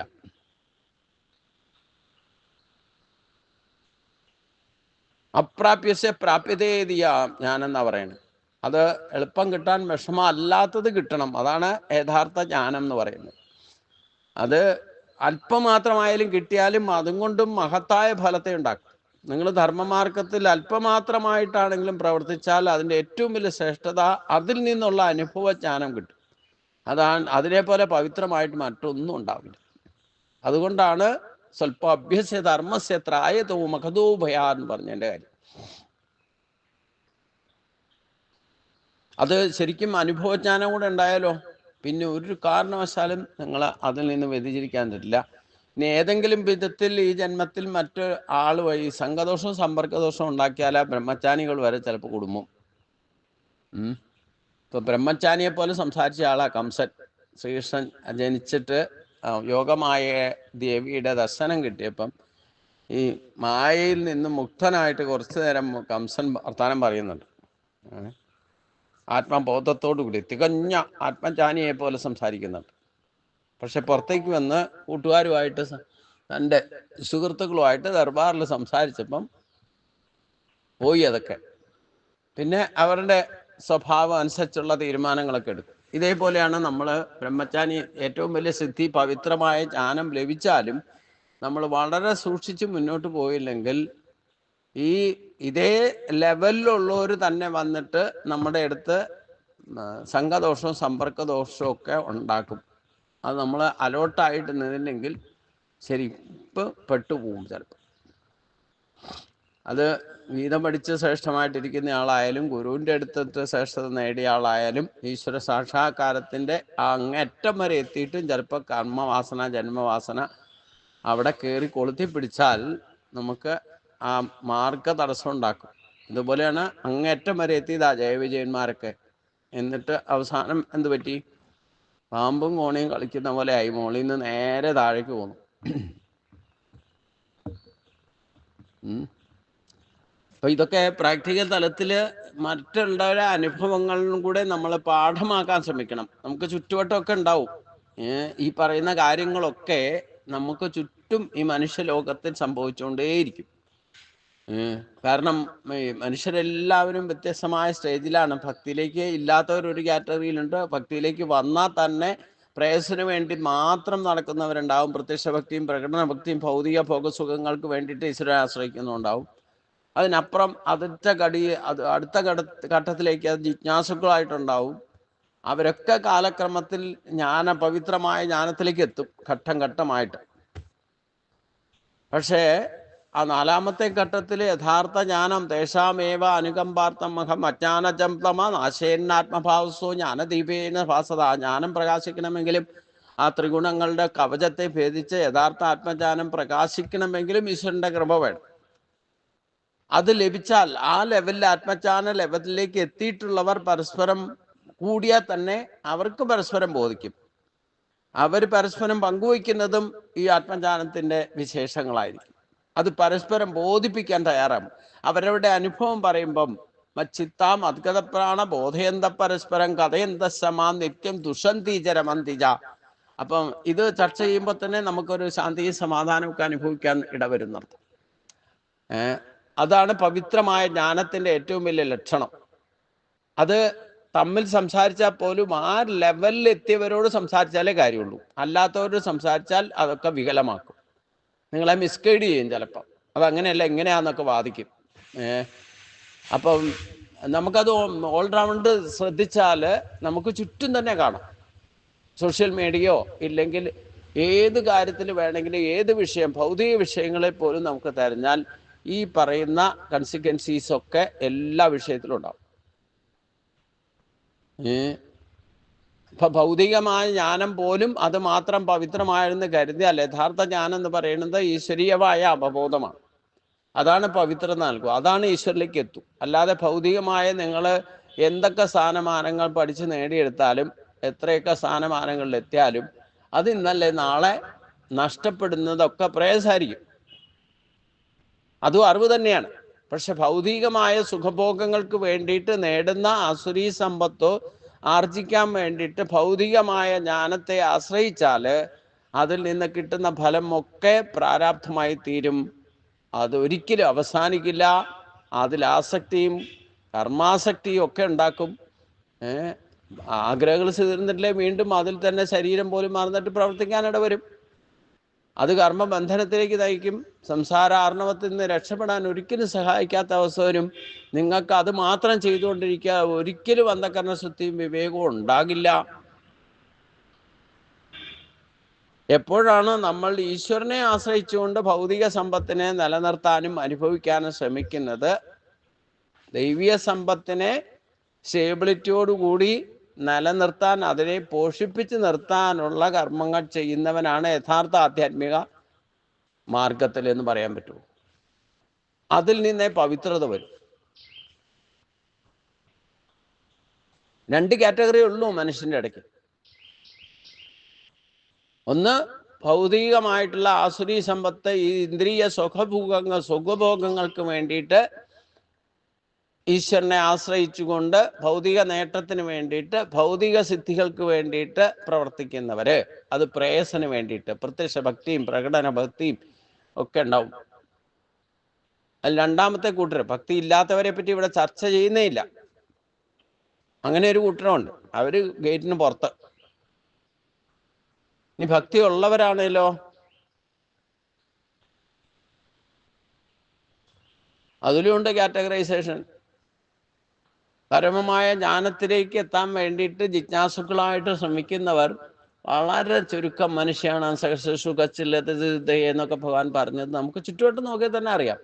ഇപ്പൊ തന്നെ അറിയാമല്ലോ, ഗീതാജ്ഞാനം ഇതുവരെ 1 വർഷത്തെ യജ്ഞം നടക്കുന്നുണ്ട്. അത് അറിയാൻ വേണ്ടിയിട്ട് ജിജ്ഞാസുവായിട്ട് അന്വേഷിക്കുന്നതും അത് ശ്രദ്ധയോടെ കേൾക്കുന്നവരും ഒക്കെ എത്ര പേരുണ്ടെന്നുള്ളത് നമുക്ക് കണ്ടുപിടിക്കാൻ ഒരു വിഷമമില്ലല്ലോ. അപ്പം അതുകൊണ്ട് ഏത് മാർഗം സ്വീകരിച്ചാലും ഭൗതികമായിട്ട് ഉള്ള നേട്ടങ്ങൾക്ക് വേണ്ടിയിട്ടാണ് ഈശ്വരനെ ആശ്രയിച്ചുകൊണ്ട് നിങ്ങൾ പ്രവർത്തിക്കുന്നതെങ്കിൽ അത് ഒരിക്കലും പവിത്രമായ ജ്ഞാനത്തിലേക്ക് എത്തിക്കില്ല. നിങ്ങളെ സംസാര ആർണവത്തിൽ തന്നെ കൂട്ടിക്കെട്ടിയിടും.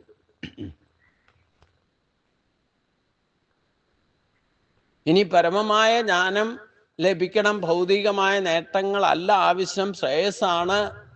അതിന് ശാസന വ്യവസ്ഥിതി, ശാസ്ത്രവിധി പ്രകാരം പലതും ചെയ്യേണ്ടതായിട്ടുണ്ട്. നിത്യനൈമിത്ത കർമ്മങ്ങൾ കൃത്യമായിട്ട് ചെയ്യണം, ആഹാരവിഹാരാദികൾ ശ്രദ്ധിക്കണം. അങ്ങനെയൊക്കെ ചെയ്താൽ തന്നെ അതിൽ തന്നെ ഈ സിദ്ധികൾ പ്രകടമാകും. 8 വിധ സിദ്ധികൾ ഘട്ടം ഘട്ടമായിട്ട് പ്രകടമാകും. അപ്പോൾ അതിലും കുടുങ്ങിയാലും നിങ്ങൾ യഥാർത്ഥ പോയിന്റിലേക്ക് എത്തില്ല. അതിനും ചിലപ്പോൾ ജന്മങ്ങളെടുക്കുക. അതുകൊണ്ട് കാലേന ആത്മതി വിന്തതി എന്ന് പറയാൻ കാരണം എന്താ? ഈ കാലത്തിൻ്റെ ഗതിവിഗതികൾ കൊണ്ട്, കർമ്മത്തിൻ്റെ ഗതിവിഗതികൾ കൊണ്ടും നമുക്ക് പവിത്രത വരാതിരുന്നാൽ പവിത്രമായ ജ്ഞാനം ലഭിക്കില്ല.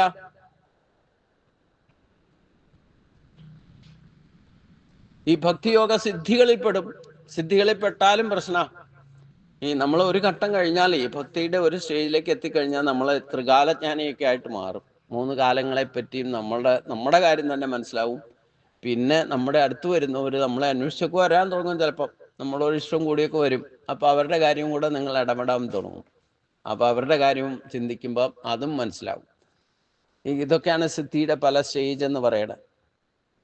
അപ്പം ഇത് 10 പേരോട് പറഞ്ഞാലോ, 10 പേര് നിങ്ങളുടെ മാറ്റം കണ്ടിട്ട് നിങ്ങളെ സമീപിച്ചാൽ, ആ 10 പേരോട് നിങ്ങൾ പറയുന്ന കാര്യങ്ങളൊക്കെ സത്യമായി ഭവിച്ചാൽ, പിന്നെ ഈ 10 പേരും അവർ 10 പേരോട് ചെയിൻ പോലെയാ.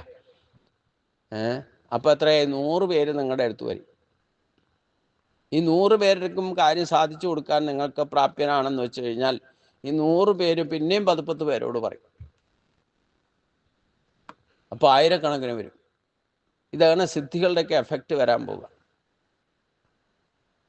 ആ ജന്മത്തിലും അതിൽ പവിത്ര വന്നില്ലെങ്കിലോ ഇതിൻ്റെ ബാക്കി സിദ്ധികൾ അടുത്ത ജന്മത്തിൽ വീണ്ടും പ്രകടമാകും. നിങ്ങൾ ഏത് സ്റ്റേജ് നിൽക്കുന്നോ അടുത്ത സ്റ്റേജ് ബാലൻസ് ഷീറ്റാണ് അടുത്ത ജന്മം. യാതൊരു സംശയമില്ല. ഏത് ഭക്തിയിൽ തന്നെ ഏത് സ്റ്റേജിലാണോ നിൽക്കുന്നത് അതേ സ്റ്റേജ് ആയിരിക്കും അടുത്ത ജന്മത്തിലും ആദ്യം തുടക്കത്തിൽ. എങ്ങനെ അപ്ഗ്രേഡേഷൻ കിട്ടുന്നോ അതനുസരിച്ചുകൊണ്ട് ജന്മങ്ങളിൽ മാറ്റമുണ്ട്. അതുകൊണ്ട് കാലേന ആത്മാനി വിന്തതി, ജ്ഞാനം ലഭിക്കണം എന്നുണ്ടെങ്കിൽ യഥാർത്ഥ അനുഭവ ജ്ഞാനത്തിലേക്ക് എത്തണം.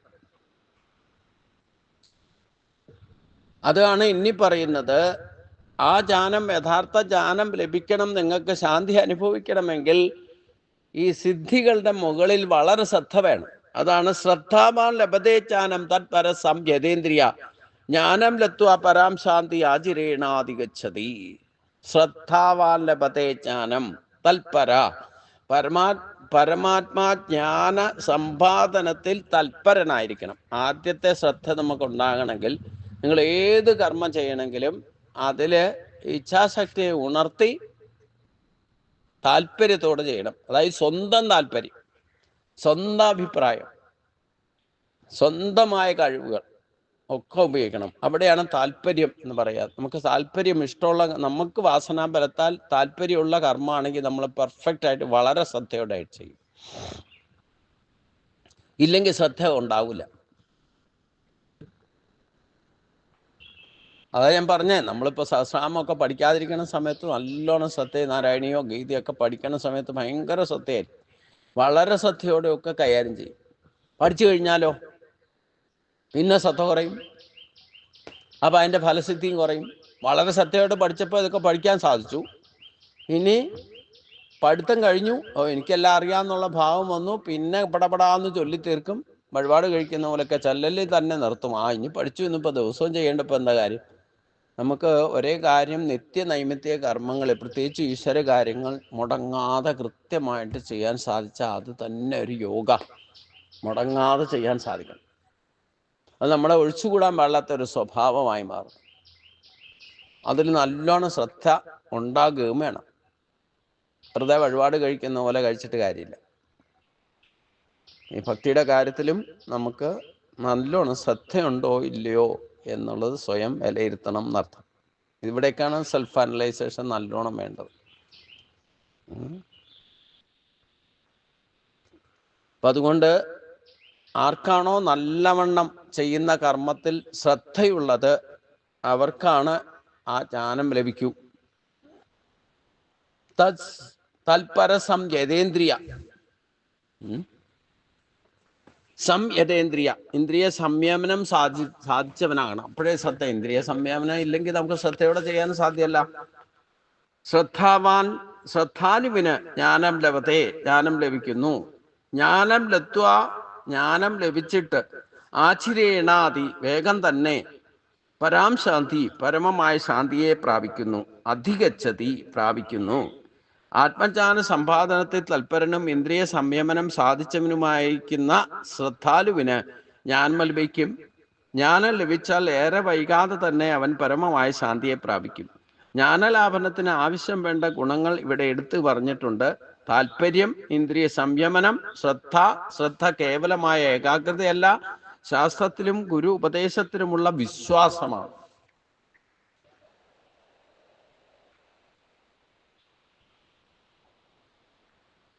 പുസ്തകജ്ഞാനം കൊണ്ട് കിട്ടുന്നതും അല്ലാതാണ്.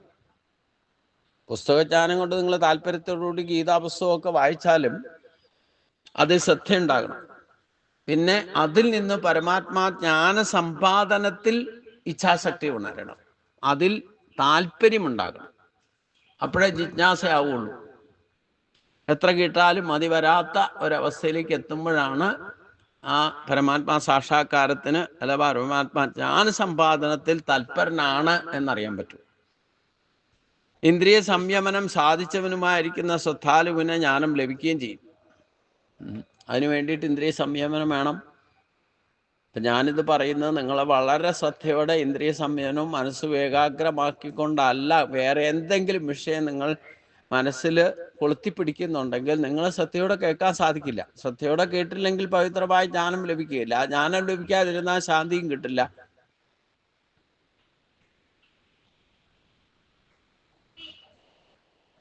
അപ്പം സിദ്ധികളിൽ പലവിധ സിദ്ധിയുണ്ട്. ഏറ്റവും വലിയ സിദ്ധി ജ്ഞാനമാണ്. ആ ജ്ഞാനം ലഭിച്ചാലും ലഭിക്കുന്നവർക്കാ ശ്രദ്ധാവാൻ ലഭ്യതേ ജ്ഞാനം. ചെയ്യുന്ന കർമ്മത്തിൽ ഏത് കർമ്മം, ഭൗതികമായിക്കോട്ടെ ആത്മീയമായിക്കോട്ടെ, ഏത് കർമ്മം ചെയ്താലും ശ്രദ്ധ വേണം. ശ്രദ്ധിച്ചുകൊണ്ട് ചെയ്താൽ, വളരെ ശ്രദ്ധയോടെ ചെയ്താലേ അതിൽ നിന്ന് ഒരു അനുഭവജ്ഞാനമാണ് ഏറ്റവും വലിയ ജ്ഞാനം എന്ന് പറയുന്നത്.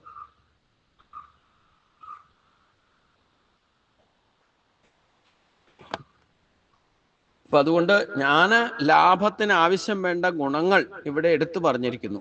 എന്താ പറഞ്ഞിരിക്കുന്നത്? ഇപ്പൊ ജ്ഞാനം ലഭിക്കണം. നമ്മളിപ്പോ ഗീത പഠിക്കുന്നത് ജ്ഞാനം ലഭിക്കണം. ഇപ്പൊ ഭഗവാൻ പൊതുവായിട്ട് ഒരേ കാര്യങ്ങൾ പറയുന്നുണ്ട്. ഇത് അവരവരുടെ സ്വഭാവം അനുസരിച്ചുകൊണ്ട് നമുക്ക് പവിത്രത വരുന്നതനുസരിച്ചുകൊണ്ട് ആ ജ്ഞാനം നമുക്ക് ലഭിച്ചാൽ എല്ലാവർക്കും ഒരേപോലെ ആയിരിക്കണം ജ്ഞാനം എന്ന് പറയാൻ പറ്റില്ല. അവരവർക്കുണ്ടാകുന്ന അനുഭവത്തിലൂടെ ഈശ്വര സാക്ഷാത്കാരത്തിന് സാധിക്കുന്നത് എന്തോ അതാണ് ഈശ്വരീയമായ ജ്ഞാനം. അത് അവരവരുടെ വാസനാബലവും സ്വഭാവം ഡിപ്പെൻഡ് ആണെന്നർത്ഥം. ഞാൻ അവിടെയും കൂടെ ഒരു ഘട്ടവും കൂടെ കഴിഞ്ഞാലാണ് എല്ലാവരുടെയും ഭാവം ഈ ഭക്തിയുടെ ലെവല് ഒരേ ലെവലിലേക്ക് എത്തിക്കഴിഞ്ഞാൽ പിന്നെ അവിടെ സഹധർമ്മവും പിന്നെ യജ്ഞകർമ്മമൊക്കെ ചെയ്യാൻ ഒരേ മനസ്സും ഒരേ ലക്ഷ്യവും ഒരേ കർമ്മവും ഒക്കെ യോജിച്ച് ചെയ്യാൻ സാധിക്കണമെങ്കിൽ ആ ഭക്തിഭാവത്തിലേക്ക് വന്നവര് എപ്പോഴാണോ ഒരേ ലെവലിലേക്ക് കാറ്റഗറൈസ് ചെയ്യുമ്പം ഒരേ ലെവലിലേക്ക് വരുന്നത്, തന്മയി ഭാവത്തിലേക്ക് എത്തിയാൽ നമ്മുടെയൊക്കെ സ്വഭാവം ഏകദേശം പൊതുവായിട്ട് ഒരേപോലെ വരും. അപ്പോഴാണ് പരസ്പരം ഭാവയന്തക ശ്രേയപരമവാപ്സ്യതാം അന്നും പറയാതെ തന്നെ പരസ്പര സഹവർത്തത്തിലൂടെ അത് പൂർത്തീകരിക്കാൻ സാധിക്കുന്നുണ്ട്. അതെങ്ങനെ സാധിക്കുക? കുറേയൊക്കെ മനസ്സ് തന്നെ എങ്ങനെയാവും സഹകർമ്മം ചെയ്യുക എന്നുള്ളത്. ഇപ്പം ഇന്നലെ തന്നെ 10-25 പേര് നാരായണീയം വായിക്കാൻ ഇവിടെ വന്നു. ഇവിടെ ഭക്ഷണം പറഞ്ഞാൽ ശ്രമത്തിനൊന്നും ആരെ ഏൽപ്പിച്ചിട്ടൊന്നുമില്ല. അപ്പോൾ ഇവിടെ വന്നത് അവർക്ക് യാതൊരു ഡെഡിക്കേറ്റഡ് ആണ്. അവർ പറഞ്ഞു ഞങ്ങളെടുത്ത് കഴിച്ചോളാം തിരുമേനി മെനക്കെടണ്ട, ഞങ്ങളെടുത്ത് കഴിച്ചോളാം. അവർ പരസ്പരം അങ്ങോട്ടും ഇങ്ങോട്ടും വിളമ്പി കൊടുക്കുകയും കഴിക്കുകയും ചെയ്തു. ഞാൻ അതിനായിട്ട് മെനക്കേണ്ടി വന്നില്ല. ചിലരെന്താ ചെയ്യുക, അവിടെ ഒന്നും ഇരിക്കും, ആരെങ്കിലും വിളമ്പിയാൽ കഴിക്കുക എന്നുള്ള നിലയ്ക്ക് അങ്ങനെയുള്ളവരും ഉണ്ട്. അപ്പോൾ ഭക്തി ഈശ്വരകാര്യം ചെയ്യാൻ വരുന്നവർ കുറേയൊക്കെ തന്നെ മനസ്സിലാക്കിക്കൊണ്ട് പ്രവർത്തിക്കുന്നവരായിരുന്നു. അല്ലാത്തവർ ചിലർ അങ്ങനെ ഇരിക്കും, കുറച്ച് ഈഗോവും കാര്യമൊക്കെ ഉള്ളവരുണ്ടെന്ന് വെച്ചാൽ എനിക്ക് ആരെങ്കിലും വിളമ്പി തന്നാൽ പിന്നെ ഇവിടുത്തെ കാര്യങ്ങളൊന്നും അറിയില്ല, എങ്ങനെയാ എന്തൊക്കെയാണെന്ന് അറിയില്ല എന്നൊക്കെ പറഞ്ഞിട്ടും ചിലപ്പം എന്തെങ്കിലും ന്യായീകരണം ഉണ്ടാവും. അവർ നമ്മളൊരു കുടുംബത്തിൽ കയറി ചെന്നാലും നമ്മൾ അവിടുത്തെ ആളായിട്ട് പെരുമാറാൻ പഠിക്കണം.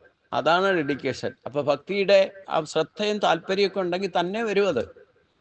ഇപ്പം ശ്രീകൃഷ്ണൻ രാജസൂയത്തിൽ ചെന്നിട്ട് 16,108 ഭാര്യമാരെയും കൊണ്ടാണ് രാജസൂയത്തിന് പോയത്. ഇപ്പോൾ ലക്ഷക്കണക്കിന് ഒരു പട തന്നെയാണ് രാജസൂയത്തിനായിക്കൊണ്ട് ഒരു മാസമൊക്കെ എടുത്തു അങ്ങോട്ട്. ഇന്നത്തെ സൗകര്യമൊന്നുമില്ല, ട്രെയിനോ ഫ്ലൈറ്റോ ഒന്നും പിടിച്ച് പോകാൻ പറ്റില്ല. അപ്പോൾ കാൽനടയായിട്ട് കാളവണ്ടിയും കുതിരവണ്ടിയൊക്കെയാണ് യാത്രയ്ക്ക് ഉപയോഗിക്കണം. അപ്പോൾ ഏകദേശം ഒരു മാസം എടുത്തു. ഈ സൈന്യം ദ്വാരകയിലുള്ളവർ മുഴുവൻ അടച്ചു പോയി. കുറച്ച് പേരെ മാത്രമേ അവിടെ സെക്യൂരിറ്റിക്ക് വേണ്ടി വെച്ചുള്ളൂ, ബാക്കി എല്ലാവരും പോയി.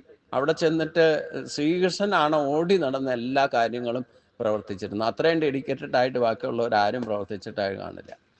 എന്നാൽ അവരെയൊക്കെ ഓരോ ജോലി ഏൽപ്പിച്ചു കൊടുത്താൽ അതൊക്കെ ചെയ്യുമായിരുന്നു, കൃത്യമായിട്ട് ചെയ്യുമായിരുന്നു. ഭഗവാൻ പറഞ്ഞാൽ പിന്നെ കേൾക്കുന്ന സംശയമൊന്നുമില്ല. അത് ഭാര്യമാരാണെങ്കിലും മക്കളായാലും ആരൊക്കെ അവിടെ നിന്നിരുന്നോ അവർക്കൊക്കെ വേണ്ട സൗകര്യങ്ങൾ ചെയ്തു കൊടുക്കുക. അതൊക്കെ ഓരോരുത്തർക്കും ഓരോ ഡ്യൂട്ടി കൊടുത്തിട്ടുണ്ടായിരുന്നു. ദ്രൗപദിക്ക് അടക്കം ഡ്യൂട്ടി ഉണ്ടായിരുന്നു അവർ. എന്നാൽ ഭഗവാനാണ് ഓടി അഗ്രപൂജ സ്ഥാനത്തും ഭഗവാൻ ഇരുന്നു. പിന്നെ എവിടെയൊക്കെ എന്തൊക്കെ അതിഥികളെ സ്വീകരിക്കാൻ നോക്കുമ്പോൾ അവിടെ ഉണ്ട് ഭഗവാൻ. വിളമ്പി ആ ഭക്ഷണം കൊടുക്കുന്നിടത്ത് അവിടെ ചെന്ന് കഴിഞ്ഞാൽ അവിടെയുണ്ട് ഭഗവാൻ. ഇലയെടുക്കുന്നിടത്ത് ചെന്നാൽ അവിടെയുണ്ട് ഭഗവാൻ. ഇതാണ് ഡെഡിക്കേഷൻ എന്ന് പറയുന്നത്. ഇതാണ് സഹധർമ്മം. അപ്പോഴപ്പം നമ്മൾ പറഞ്ഞിട്ട് ഓർഡർ കൊടുത്ത് നമുക്ക് തന്നെ അറിയാം. നമ്മളോട് ആരെങ്കിലും എന്തെങ്കിലും ഇത് ചെയ്യുന്ന ഓർഡറായിട്ട് പറഞ്ഞു കഴിഞ്ഞാൽ പിന്നെ അത് ചെയ്യാൻ നമുക്കുള്ള താല്പര്യം കൂടെ പോകും. അതേസമയം ഡെഡിക്കേറ്റഡ് ആയിട്ട് സ്വന്തം താല്പര്യത്താൽ ചെയ്യുകയാണെങ്കിലോ അത് വളരെ ശ്രദ്ധയോടെ താല്പര്യത്തോടെ ചെയ്യുകയും ചെയ്യും. അപ്പം ഏത് ജോലിയും ചെയ്യാനുള്ള ഒരു ട്രെയിനിങ് നമുക്ക് ഉണ്ടായിരിക്കണം. ട്രെയിനിങ് എന്ന് പറഞ്ഞാൽ താല്പര്യം ഉണ്ടാക്കിയെടുക്കണം. അപ്പോഴാണ് നമുക്ക് എവിടെ ചെന്നാലും അവിടുത്തെ ആളായിട്ട് എന്താണേലും വേണ്ടില്ല അവരോടൊപ്പം, ആ വീട്ടിലുള്ളവരുടെ ഇല്ലെങ്കിൽ എവിടെയാണ് ചെല്ലുന്നത് അവരോടൊപ്പം നിന്ന് പ്രവർത്തിക്കാനുള്ള, അതിനാണ് സഹധർമ്മം എന്ന് പറയുക. ഇതൊക്കെ വീട്ടിൽ ആദ്യം സ്വീകരിക്കേണ്ടത്. അതാണ് സഹധർമ്മണി സഹധർമ്മൻ എന്നൊക്കെ പറഞ്ഞു കഴിഞ്ഞാൽ കുടുംബത്തിൽ തന്നെ കൂടുമ്പോൾ ഇമ്പം ഉണ്ടാക്കണം. ഒരു ഭക്ഷണം ഉണ്ടാക്കാൻ വേണ്ടിയിട്ട് ഒരാൾക്ക് മാത്രമല്ല ഡ്യൂട്ടി. ഒരാൾ അടിച്ചു വരിക മറ്റേ അത് തുടയ്ക്കുന്നതിന് കുഴപ്പമൊന്നുമില്ല. അങ്ങനെ എല്ലാ കാര്യത്തിലും പാത്രം കഴുകുന്നതിലായാലും വസ്ത്രം കഴുകുന്നതിലായാലും പരസ്പരം ഒരു സഹവർത്തിത്വ മനോഭാവം ഉണ്ടാവണം. അത് എങ്ങനെ ഉണ്ടാക്കുക? നമുക്ക് ജന്മനാൽ ഇതൊന്നും ഉണ്ടാക്കുന്നത് അതോടുകൂടിയൊന്നും അല്ല ജനിക്കുന്നത്. നമ്മുടെ ജന്മവാസന, കർമ്മവാസന, ഇച്ഛാശക്തിയെ ഉണർത്തിക്കൊണ്ട് ക്രിയാശക്തിയിലേക്ക് എത്തണം. അത് ടോട്ടലി എല്ലാ കാര്യങ്ങളിലും വേണം. ഈശ്വര കാര്യങ്ങളിൽ ആ സഹധർമ്മം ചെയ്യാൻ തുടങ്ങിയാൽ പിന്നെ ബാക്കിയുള്ള കാര്യങ്ങളിലും അതുണ്ടാവും. അങ്ങനെയാണ് പൊതുവായ കാര്യങ്ങളിലേക്ക് വരുമ്പോഴും അവിടെയൊക്കെ ഇൻവോൾവ്മെൻ്റ് ഉണ്ടാകുക. ഭക്തിയുടെ ഒരു ലെവലിലെത്തിയ ആ സ്വഭാവം തന്നെ കാണിക്കും. ഇപ്പം ഞാൻ ഇന്നലെ ഒന്നും പറഞ്ഞിട്ടില്ല, ഞാനെടുത്ത് അവർക്ക് വിളമ്പാൻ തുടങ്ങിയപ്പോൾ അവരിങ്ങോട്ട് പറഞ്ഞു, തിരുമേനി ഒന്നും ചെയ്യണ്ട, ഞങ്ങളെടുത്ത് കഴിച്ചോളാം, ഒന്നും വേണ്ട. അത് നമുക്കത് നടത്തിക്കൊണ്ട് പോകുമ്പം പല ടൈപ്പുള്ള ആൾക്കാരെ കാണാൻ പറ്റും.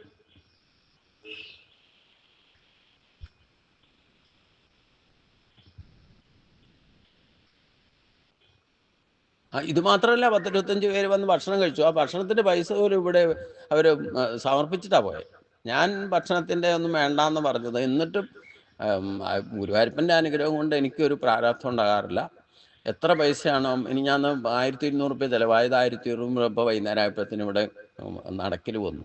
എത്രയും ഒരു കൈ നമ്മൾ അറിഞ്ഞുകൊണ്ട് കൊടുത്താൽ മറു കൈ, ഒരു കയ്യിൽ കിട്ടുന്ന മറു കയ്യിൽ നമ്മൾ ചിലവാക്കിയാൽ മുമ്പിൽ തന്നെ വന്നോളൂ. നമ്മുടെ പേഴ്സ് ഒരിക്കലും കാലിയാവും, ഒരു പ്രാരാബ്ധമായിട്ട് മാറുന്ന പ്രശ്നമില്ല. അതാണ് ഡെഡിക്കേഷൻ്റെ ഏറ്റവും വലിയ ഫലം. ഇങ്ങനെ നമുക്ക് ശ്രദ്ധയോടുകൂടി താല്പര്യത്തോടുകൂടി കർമ്മം ചെയ്യണമെന്നുണ്ടെങ്കിൽ ഇവിടെ നമുക്ക് അയ്യോ ഞാനെങ്ങനെ ഇതൊക്കെ കൊണ്ടു നടക്കാം, എനിക്ക് പ്രാരാബ്ധമാവില്ലേ, ലാഭവും നഷ്ടമൊക്കെ നോക്കാൻ പോയി കഴിഞ്ഞാൽ നമുക്ക് ഒരു കാര്യം ചെയ്യാൻ പറ്റില്ല. അപ്പം ഇത്തരത്തിൽ ശ്രദ്ധാവാൻ ലഭതേജ്ഞാനം എന്ന് പറഞ്ഞാൽ ഈ അനുഭവത്തിലൂടെ നമുക്ക് അനുഭവജ്ഞാനം ലഭിക്കുമ്പോഴാണ് നമുക്ക് യഥാർത്ഥ ഡെഡിക്കേഷൻ ഉണ്ടാവുക. അതിൽ നിന്ന് ശാന്തിയും സമാധാനവും ഉണ്ടാകും. അതാണ് ശ്രദ്ധാവാൻ ലഭതേജ്ഞാനം. ഇതെടുത്ത് പറയുന്നത് എന്തുകൊണ്ടാ? ശ്രദ്ധാവാൻ ലഭതേജ്ഞാനം തൽപര സംയതേന്ദ്രിയ. ഒന്ന്, നമുക്ക് ഇച്ഛാശക്തി, താല്പര്യമുണ്ടായിരിക്കണം. ഏത് ജോലിയും ചെയ്യാൻ, ഇതെൻ്റെ ജോലി, ഇത് നിൻ്റെ ജോലി എന്നൊന്നും പറഞ്ഞുകൊണ്ടിരിക്കാതെ ഏത് ജോലിയും ചെയ്യാനുള്ള ആ ഡെഡിക്കേഷനാണ് ഇവിടെ താല്പര്യം എന്ന് പറയുന്നത്. അതാണ് ഇച്ഛാശക്തി. പിന്നെ അത് ചെയ്യണമെങ്കിൽ എന്ത് വേണം? സംയതേന്ദ്രിയ, ഇന്ദ്രിയ സംയമനം വേണം. ഇന്ദ്രിയ സംയമനം ഉണ്ടാകില്ല ഈ ഈഗോയ്സ് ഉള്ളവർക്ക്. അവിടെ തന്നെ വന്നല്ലോ അഹങ്കാരം, ദലം, ഭർത്തം, കാമം, ക്രോധം, പരിഗ്രഹം.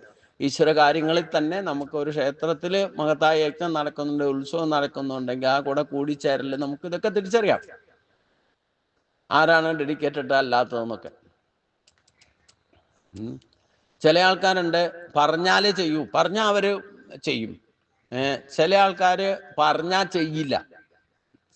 ഇൻട്രസ്റ്റ് സ്വയം ഇച്ഛാശക്തി ഉണർത്തി ചെയ്യാൻ തുടങ്ങി കഴിഞ്ഞാൽ ഇതിനിടയ്ക്ക് ആരെങ്കിലും അതെന്തിനാ അങ്ങനെ വെച്ച് അവിടെ വെച്ച് ഇവിടെ വെച്ചെന്ന് ചോദിച്ചു കഴിഞ്ഞാൽ അവരും മിണ്ടാതെ അവിടെ നിന്ന് മുങ്ങും. ചിലപ്പം അവർക്ക് അപ്പോഴായിരിക്കും ഈഗോ അടിക്കുക. മനസ്സിലായില്ലേ? ചിലർ പറയാതെ വന്ന് ചെയ്യും, ചെയ്തിട്ട് എന്തെങ്കിലും തെറ്റ് അവിടെ ഇടയും, ഒരിടത്ത് വെക്കേണ്ട സാധനം മറ്റേടത്തേക്ക് വെച്ച് എന്താ ഇതിവിടെ വെച്ചെന്ന് ചോദിച്ചു കഴിഞ്ഞാൽ പിന്നെ അവർ മുങ്ങും ചിലപ്പം. ചില ആൾക്കാരോട് പറഞ്ഞാൽ ചെയ്യാന്നുള്ള ഭാവത്തിൽ നിൽക്കുന്നുണ്ട്. പറയാതെ ചെയ്യുന്നതാണ് യഥാർത്ഥ, കൃത്യമായിട്ട് ചെയ്യേണ്ട കാര്യങ്ങൾ ചെയ്യേണ്ട സമയത്ത് എല്ലാവരുടെയും കൂടെ നിന്നുകൊണ്ട് എല്ലാവർക്കും സന്തോഷപ്രദമാകുന്ന രീതിയിൽ പ്രവർത്തിക്കുന്നതാണ് യഥാർത്ഥ ഡെഡിക്കേഷൻ. അത് സാധിക്കണമെങ്കിൽ ശ്രദ്ധയുള്ളവനും താല്പര്യമുള്ളവനെ സാധിക്കൂ, ജ്ഞാനം ലഭിക്കുന്നവനെ സാധിക്കൂ. അതായത് ആത്മബോധമുള്ളവർക്ക്, സർവാത്മഭാവം വന്നവർക്ക് എല്ലാവരുടെയും ഒരേപോലെ സന്തോഷം പ്രകടമാക്കിക്കൊണ്ട് തന്നെ സന്തോഷത്തോടുകൂടി, ഇൻട്രസ്റ്റോടുകൂടി, താല്പര്യത്തോടുകൂടി ചെയ്യുമ്പം അത് കണ്ടാൽ തന്നെ ബാക്കിയുള്ളവർക്ക് സന്തോഷമാകും. ഇങ്ങനെ ഡെഡിക്കേറ്റഡ് ആയിട്ട് ഒരാൾ ഓടി നടന്ന് പ്രവർത്തിക്കുന്ന കണ്ടാൽ ബാക്കിയുള്ളവർ വളരെ ശ്രദ്ധിക്കും ആ വ്യക്തിയെ, യാതൊരു സംശയമില്ല കാര്യത്തിൽ. അതാണ് ഇവിടെ പറഞ്ഞത്, ശ്രദ്ധാവാൻ ലഭതേജ്ഞാനം തത്പര സംയതേന്ദ്രിയ ജ്ഞാനം ദത്വ പരാം ശാന്തി ആചരേണാത്. ഈ ഒരു ആത്മഭാവം നമുക്ക് വന്നാൽ മാത്രമേ നമുക്ക് ശാന്തിയും സമാധാനവും ജീവിതത്തിലുണ്ടാകും. അതെവിടെ നിങ്ങൾ പ്രവർത്തിച്ചാലും, ഏത് മേഖലയിൽ പ്രവർത്തിച്ചാലും നമുക്ക് ആ കർമ്മങ്ങളൊന്നും പ്രാരാബ്ധമായി തീരില്ല. ഇത് ഞാൻ ചെയ്യണമല്ലോ എന്നുള്ള ഭാരം ഫീൽ ചെയ്യുന്ന പ്രശ്നമില്ല. ആ ഒരു സ്ഥിതിയിലേക്ക് എത്തണമെന്നുണ്ടെങ്കിൽ എന്ത് വേണം? ജ്ഞാനം ലത്വ പരാശാന്തി ആചിരേണാഗതി. അനുഷ്ഠിക്കാൻ അനങ്ങാതിരിക്കുന്നവന് ഈ പറയുന്ന സിദ്ധിയൊന്നും ലഭിക്കില്ല, ജ്ഞാനവും ലഭിക്കില്ല, അവന് ശ്രദ്ധ ഉണ്ടാവില്ല. അനങ്ങാപ്പാറകളായിട്ടിരിക്കുന്നവർക്ക് പിന്നെ എന്താ ഉണ്ടാകുക? ഒരു ഫലവും ലഭിക്കില്ല. അത് എന്തെങ്കിലും ചെയ്താൽ സ്വല്പ അഭ്യസ ധർമ്മസ്യ ത്രായതോ മഹതോ ഭയ എന്ന് ഭഗവാൻ പറഞ്ഞ ആചിരേണാതി ഗച്ഛതി എന്ന് പറഞ്ഞു. ലക്ഷ്യം തീരുമാനിക്കുക, അതനുസരിച്ച് അനുഷ്ഠാനങ്ങൾ ചെയ്യുക. അനുഷ്ഠാനങ്ങൾ അനുസരിച്ചുകൊണ്ട് കാലക്രമത്തിൽ നിങ്ങൾക്ക് മാറ്റം തന്നെ സംഭവിക്കും. അല്ലാതെ എനിക്കിപ്പം മാറ്റം ഉണ്ടാക്കണമെന്ന് പറഞ്ഞ് മസിൽ പിടിച്ചിരുന്നാലൊന്നും ഉണ്ടാവില്ല. എന്തെങ്കിലുമൊക്കെ ചെയ്യണം. ചെയ്യുമ്പോൾ തന്നെ അതിൻ്റെ അനുഭവം വരുമ്പോൾ നമുക്ക് ഈ പറയുന്ന സ്റ്റേജൊക്കെ തന്നെ സ്റ്റേജ് ബൈ സ്റ്റേജ് നമ്മുടെ സ്വഭാവത്തിൽ തന്നെ പരിവർത്തനവും ശ്രദ്ധയും അതനുസരിച്ചുകൊണ്ട് ഉണ്ടാകാൻ തുടങ്ങുന്നത്. അപ്പൊ നമ്മൾ എന്ത് ചെയ്താലും അത് അവനവന് ആത്മസുഖത്തിന് വേണ്ടിയിട്ടാണ് ചെയ്യുന്നതെങ്കിൽ മറ്റുള്ളവർക്ക് കൂടെ ഉണ്ടാകട്ടെ എന്നുള്ളൊരു ഡെഡിക്കേഷൻ നമുക്കുണ്ടാകും. അത് തന്നെ ഏറ്റവും വലിയ ഈശ്വരീ ഭാവ. എനിക്ക് കിട്ടുന്ന മറ്റൊരാൾക്ക് കിട്ടരുതെന്ന് വിചാരിക്കുക, ഇല്ലെങ്കിൽ കിട്ടിയതിൽ അഹങ്കരിക്കുക, അതിന്റെ ബലം പ്രകടമാക്കുക, ഇതൊന്നും ഡെഡിക്കേഷൻ അല്ല. ഫലേച്ഛയോടുകൂടി കർമ്മം ചെയ്യുക. എനിക്ക് ഇന്നത് കിട്ടണം, ഇന്നതൊക്കെ ദാനം ചെയ്താൽ ഇല്ലേ വിളമ്പി കൊടുത്താൽ എനിക്ക് ഇന്നത് കിട്ടും. ഇപ്പൊ ശ്രമക്കാരൊക്കെ ഉണ്ട് ഇല്ലേ, ഒരു ദിവസം വിളമ്പാൻ പോകുന്നതിന് ഇത്ര കാശ് വേണമെന്ന് പറയുന്നവരുണ്ട്. അതൊക്കെ ഡെഡിക്കേഷൻ പറയാൻ എങ്ങനെയാ? കിട്ടിയാ കിട്ടി, കിട്ടിയില്ല കിട്ടിയില്ല, അങ്ങനെ വിചാരിച്ചുകൊണ്ട് ചെയ്യുന്നവരെത്ര പേരുണ്ടാവും?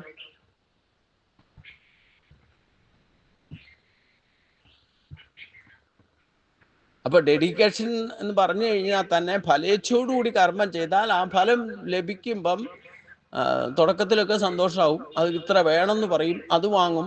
അതും ഡെഡിക്കേഷൻ അല്ല. നിങ്ങളെ പ്രതീക്ഷിക്കാതെ താല്പര്യത്തോടു കൂടി എന്തെങ്കിലും കിട്ടണമെന്ന് സിദ്ധ്യസിദ്ധിയോ സമോഭൂത, കിട്ടുന്നതിലും കിട്ടാത്തതിലും ഒന്നും പരിഭ്രമം ഇല്ലാതെ, ടെൻഷൻ അല്ലാതെ, താല്പര്യത്തോടു കൂടി ഇച്ഛാശക്തിയെ ഉണർത്തിക്കൊണ്ട് ആര് ശ്രദ്ധയോടെ കർമ്മം ചെയ്യുന്നു അവനാണ് ജ്ഞാനം ലഭിക്കുക. അതാ ഏറ്റവും വലിയ അനുഭവം. ഏറ്റവും വലിയ ഫലം എന്തായിരിക്കും? അനുഭവജ്ഞാനം. അനുഭവജ്ഞാനം ലഭിച്ചാലായിരിക്കും അവന് സന്തോഷമാകുക. അതാണ് ആചിരേണാദി ഗച്ഛതി. അങ്ങനെ പല പ്രാവശ്യം ചെയ്യുമ്പോഴേ അതിൻ്റെ ഫലം സ്ഥായിയായിട്ട് നിൽക്കുള്ളൂ. നമുക്ക്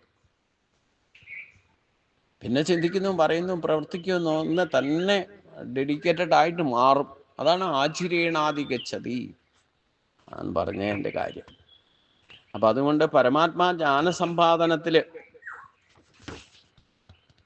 ശ്രദ്ധാവാൻ, ശ്രദ്ധാലുവിന് ജ്ഞാനം ലഭത്തെ, ജ്ഞാനം ലഭിക്കുന്നു. ജ്ഞാനം ലത്വ, ജ്ഞാനം ലഭിച്ചിട്ട് ആചിരേണാദി, വേഗം തന്നെ പരാം ശാന്തി, പരമമായ ശാന്തിയെ അധിഗച്ഛതി, പ്രാപിക്കുന്നു. അപ്പൊ അനുഭവത്തിലൂടെ അല്ലാതെ നമുക്ക് ശാന്തി അനുഭവിക്കാൻ സാധ്യമല്ല എന്നാണ്. അതിന് ആണ് ഭഗവാൻ പറഞ്ഞത്, ജനിച്ചാൽ മരണം വരെ അനങ്ങാതിരിക്കരുത്. പ്രകൃതിയാ നടക്കുന്ന കാര്യങ്ങളൊക്കെ നടന്നോളും, അതിലൊന്നും നമുക്ക് ഇടപെടാൻ പറ്റില്ല. അത് നമ്മുടെ ശരീരത്തിൻ്റെ കാര്യമായിക്കോട്ടെ, പ്രകൃതിയിലെ എന്ത് സംഭവമാണല്ലോ അതൊന്നും നമുക്ക് ഇടപെടാൻ സാധിക്കില്ല. പ്രകൃതിയാ നടക്കുന്ന കാര്യങ്ങൾ അതാത് കാലങ്ങളിൽ സംഭവിക്കേണ്ടതൊക്കെ സംഭവിച്ചോളും. അതിനോടൊക്കെ ചേർന്നും സഹിച്ചും ഒക്കെ മുന്നോട്ട് പോകാനാണ് പറഞ്ഞേക്കണേ.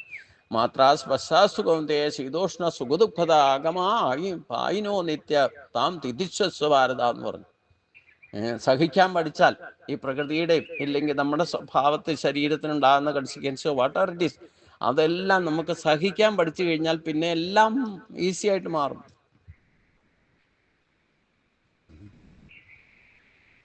മൂന്ന് മണിക്കൂർ ഇരിക്കാൻ പഠിക്കുന്നതിനോട് 1 മണിക്കൂർ ഇരിക്കാൻ പറഞ്ഞാൽ എന്താ വിഷമം? അത് ആചിരേണാദി ഗച്ഛയെന്ന് പറഞ്ഞാൽ എന്താ? അത് അനുഭവിച്ചറിയണം. അപ്പോഴേ അതിൻ്റെ ശാന്തി നമുക്ക് മനസ്സിലാക്കാൻ പറ്റും. അപ്പോൾ ഏറ്റവും ബുദ്ധിമുട്ടുള്ള ജോലി നിങ്ങൾ ആദ്യം ചെയ്താൽ പിന്നെ ബാക്കിയുള്ള ജോലികളൊക്കെ ഈസി ആയിട്ട് മാറും. ഞാൻ ഈ ഗീത പഠിക്കുന്നതിന് മുമ്പ് ഡിഫൻസിൽ പോലും അങ്ങനെയാണ്. എവിടെ ആരും എടുക്കാത്ത സീറ്റ് എവിടെയാ എനിക്ക് തന്നോളാൻ പറയും. ഏറ്റവും ബുദ്ധിമുട്ടുള്ള സീറ്റ് എന്താ, അത് എനിക്ക് തന്നോളാൻ പറയും. അത് പോസ്റ്റ് ഓഫീസിൽ വന്നാലും ഇവിടെ സിവിലിൽ വർക്ക് ചെയ്യുമ്പോഴേ ആരും പോയിട്ട് ഏറ്റെടുക്കില്ലാത്ത ഇട്ടിട്ട് പോകുന്ന സീറ്റ് ഏതാണോ തന്നോളാൻ പറയും. അവിടെ ചെയ്ത് പഠിച്ചു കഴിഞ്ഞാൽ പിന്നെ ഏത് സീറ്റിലും പണിയെടുക്കാൻ മടിയില്ല, വിഷമവും ഇല്ല. അങ്ങനെ ഒരു ഡെഡിക്കേഷൻ പണ്ട് മുതലേ ഉണ്ടായിരുന്നു എന്നർത്ഥം. അതുകൊണ്ടാണ് എൻ്റെ ജീവിതത്തിൻ്റെ വിജയവും. അപ്പൊ ഈ പരമമായ ജ്ഞാനത്തിലേക്ക് എത്തി ഗീതാശാസ്ത്രം പഠിക്കുമ്പോൾ ഇതൊക്കെയാണല്ലോ ഞാൻ ചെയ്തതെന്നുള്ള വരുമ്പോൾ തന്നെ നമുക്ക് എന്തൊരു ശാന്തിയാ. നമുക്ക് ഇതൊക്കെ ശരിയാണ്, ഭഗവാൻ പറഞ്ഞത് ശരിയാണെന്ന് എന്ന് സ്വയം അനുഭവിച്ച് സാധിക്കും. അതെങ്ങനെയാ? കേവലം ജ്ഞാനലബ്ധത്തിന് ആവശ്യം വേണ്ട ഗുണങ്ങൾ ഇവിടെ എടുത്തു പറഞ്ഞിരിക്കുന്നു. താല്പര്യം, ഇന്ദ്രിയ സംയമനം, ശ്രദ്ധ കേവലമായ ഏകാഗ്രതയല്ല, ശാസ്ത്രത്തിലും ഗുരുപദേശത്തിലുള്ള വിശ്വാസമാണ്. ഈ വിശ്വാസം നിങ്ങൾക്ക് ദൃഢമായ വിശ്വാസം ആണെങ്കിൽ ഇല്ലെങ്കിൽ അത് ആകണമെങ്കിൽ, വിശ്വാസം ആകണമെങ്കിൽ അനുഭവജ്ഞാനം ഉണ്ടാകണം. അല്ലാതെ നിങ്ങൾ ഉപരിപ്ലവമായിട്ട് വിശ്വസിച്ചു എന്ന് പറഞ്ഞു കഴിഞ്ഞാൽ അതൊക്കെ അന്ധവിശ്വാസമാണ്. നിങ്ങൾക്ക് അനുഭവത്തിലൂടെ മനസ്സിലാക്കാൻ സാധിച്ചിട്ടുണ്ടെങ്കിൽ അന്ധവിശ്വാസമാണ്.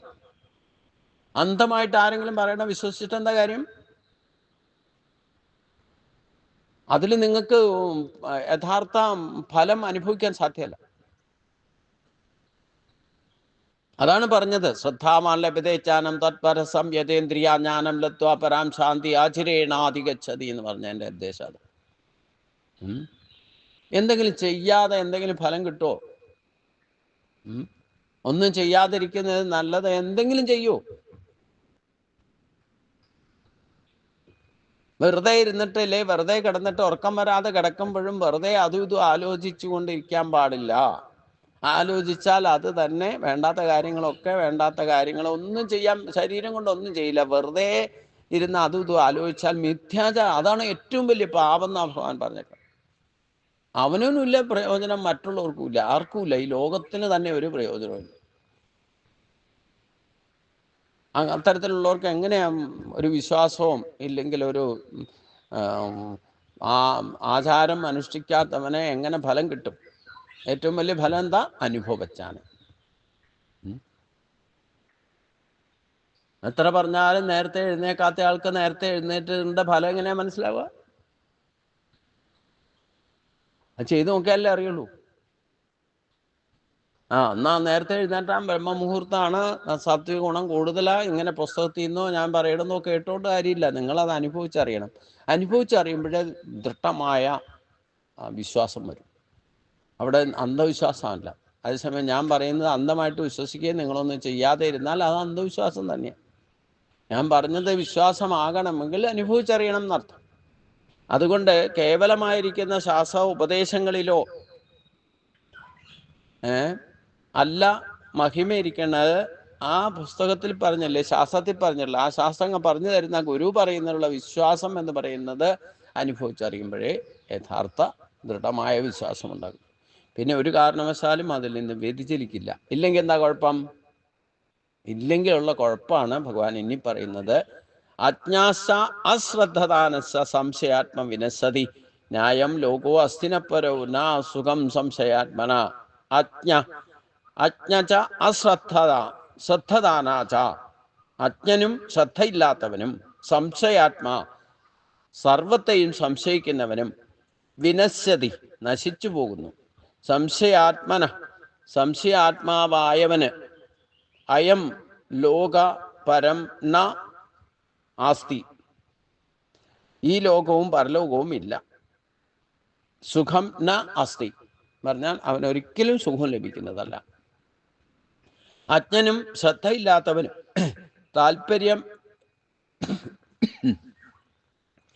ശ്രദ്ധയില്ലാത്തവനും എല്ലായ്പ്പോഴും സംശയിച്ചു കൊണ്ടിരിക്കുന്നവനും നശിച്ചു പോകുക തന്നെ ചെയ്യും. ആത്മാവായിരിക്കുന്നവന് ഈ ലോകമോ പരലോകമോ ഇല്ല, അവനൊട്ട് സുഖവും ഉണ്ടാവില്ല.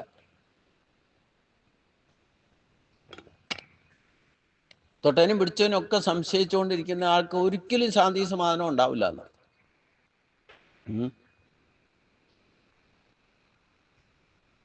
ചില ആൾക്കാർക്ക് എത്ര പറഞ്ഞാലും സംശയം, എത്ര ക്ലാരിഫൈ ചെയ്ത് കൊടുത്താലും സംശയം തീരില്ല.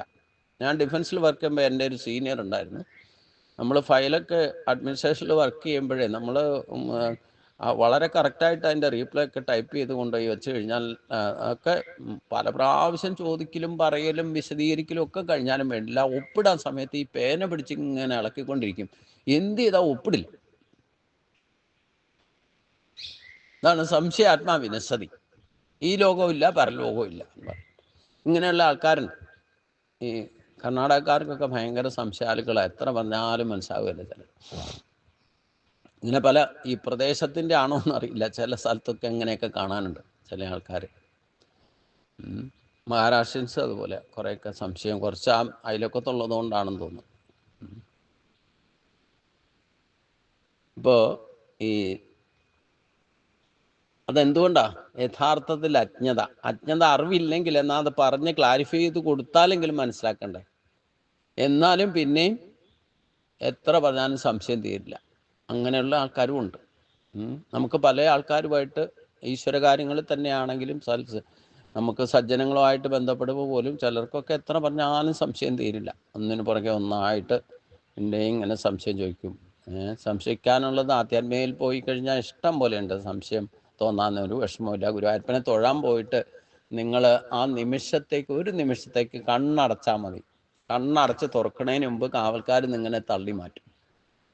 എന്നിട്ട് നിങ്ങൾ പിന്നെ കണ്ണ് തുറക്കുമ്പോഴത്തേനും ചിലപ്പോൾ യഥാർത്ഥ സ്ഥാനത്ത് ആ പോയിന്റിൽ നിന്ന് മാറിയിട്ടുള്ള പിന്നെ ഗുരുവായൂരപ്പനെ കാണാൻ തന്നെ പറ്റില്ല. അപ്പം കണ്ടോ കണ്ടില്ലയോ സംശയമാവും. യഥാർത്ഥത്തിൽ കാണേണ്ട ഗുരുവായൂരൊക്കെ ഒന്നും ഒറ്റ നിമിഷം കാര്യം കണ്ണടച്ച് പ്രാർത്ഥിക്കേണ്ടതൊക്കെയാണ്. പക്ഷേ അതിന് ഒരു ആന്തരികമായിട്ടുള്ള ഒരു ശക്തിയൊക്കെ ഉണ്ട്. പക്ഷേ ഗുരുവായൂരൊന്നും നടക്കില്ല. നിങ്ങൾ കണ്ണടയ്ക്കാൻ പോയാൽ അത് കണ്ണടച്ച് തുറക്കണതിന് മുമ്പ് നിങ്ങളെ തള്ളി മാറ്റിയിട്ടുണ്ടാവും. അപ്പോൾ ഭഗവാൻ അകത്തിരുന്ന് എന്താ പറഞ്ഞാൽ സംശയാത്മാ വിനശ്യതി. പിന്നെ കണ്ണ് തുറക്കുമ്പോഴത്തേക്കും ചിലപ്പോൾ നിങ്ങൾ ആ യഥാർത്ഥ സ്ഥാനത്ത് നിന്ന് തള്ളി മാറ്റപ്പെട്ടിട്ടുണ്ടാവും. ഒന്നുകിൽ കാവക്കാർ തള്ളിയില്ലേ കൂടെയുള്ളവർ തള്ളി ഉന്തിക്കൊണ്ട് പോവും. കണ്ണ് തുറക്കുമ്പോഴത്തേക്കും ചിലപ്പോൾ നിങ്ങൾ സ്ഥാനം പെട്ടിട്ടുണ്ടാവും. അയ്യോ കണ്ടോ കണ്ടില്ലയോ സംശയമായി. പിന്നെ ആദ്യമൊന്നും മിന്നായം പോലെ കണ്ടിട്ടുണ്ടാവും. അപ്പം പ്രാർത്ഥനാ ബലത്തെ കണ്ണടച്ചു. പിന്നെ തുറക്കണതിന് മുമ്പ് പുറത്തേക്ക് പോയി. അപ്പം എന്ത് പറ്റി? കണ്ടോ കണ്ടില്ലയോ. ഭഗവാൻ എന്താ പറഞ്ഞേ? സംശയാത്മാ വിനശ്യതി. കാണേണ്ട കാര്യം കാണേണ്ട സമയത്ത് കാണണം. അതിനല്ലേ കണ്ണ് തന്നേക്കണത്. വിഗ്രഹം കണ്ടു തൊഴുന്നത് വ്യക്തോപാസന. മാറി നിന്നിട്ട് നിങ്ങൾ അപ്പുറത്ത് പിന്നിലോ ഇല്ല പുറത്തിറങ്ങിയിട്ടോ കണ്ണടച്ചിട്ട് കണ്ട വിഗ്രഹം മനസ്സിൽ കാണാൻ പറ്റുമെന്ന് നോക്കൂ. കണ്ടു തൊഴുന്നത് വ്യക്തോപാസനയും കാണാതെ കാണാൻ സാധിച്ചാൽ അവ്യക്തോപാസന. ഈ ജ്ഞാനം വ്യത്യാസം മനസ്സിലാക്കണ്ടേ. ഇത് അനുഭവിച്ചറിയണം. അപ്പോഴാണ് വ്യത്യാസം മനസ്സിലാക്കുക. ഇപ്പൊ ഗുരുവായൂർ പോലുള്ള ക്ഷേത്രത്തിലൊക്കെ പോയാൽ മതിയാകും. പ്രാർത്ഥനാ ബലത്തിൽ കണ്ണടച്ച് പ്രാർത്ഥിക്കണേ. നിങ്ങൾ വീട്ടിൽ ഇരുന്നോ എവിടെ ഇരുന്ന് വേണേലും പ്രാർത്ഥിച്ചാൽ പോരെ. നേരെ മുമ്പിൽ പോയിട്ട് അവിടെ പോയിട്ട് കണ്ണടക്കണേ എന്തിനാ? കാണേണ്ട കാര്യം കാണാതെ പറ്റാതെ വരും. പിന്നെ നിങ്ങൾക്ക് കണ്ണടച്ചാൽ എവിടെ ഇരുന്നാലും നമ്മുടെ ശരീരത്തിലുള്ള അംഗപ്രത്യംഗങ്ങൾ പോലും. നിങ്ങൾ ഇന്ന് വരെ ലിവർ കണ്ടിട്ടുണ്ടോ? ഇന്ന് വരെ നിങ്ങളുടെ ഹാർട്ട് നിങ്ങൾ കണ്ടിട്ടുണ്ടോ? അതൊക്കെ ഒരു വിശ്വാസമല്ലേ?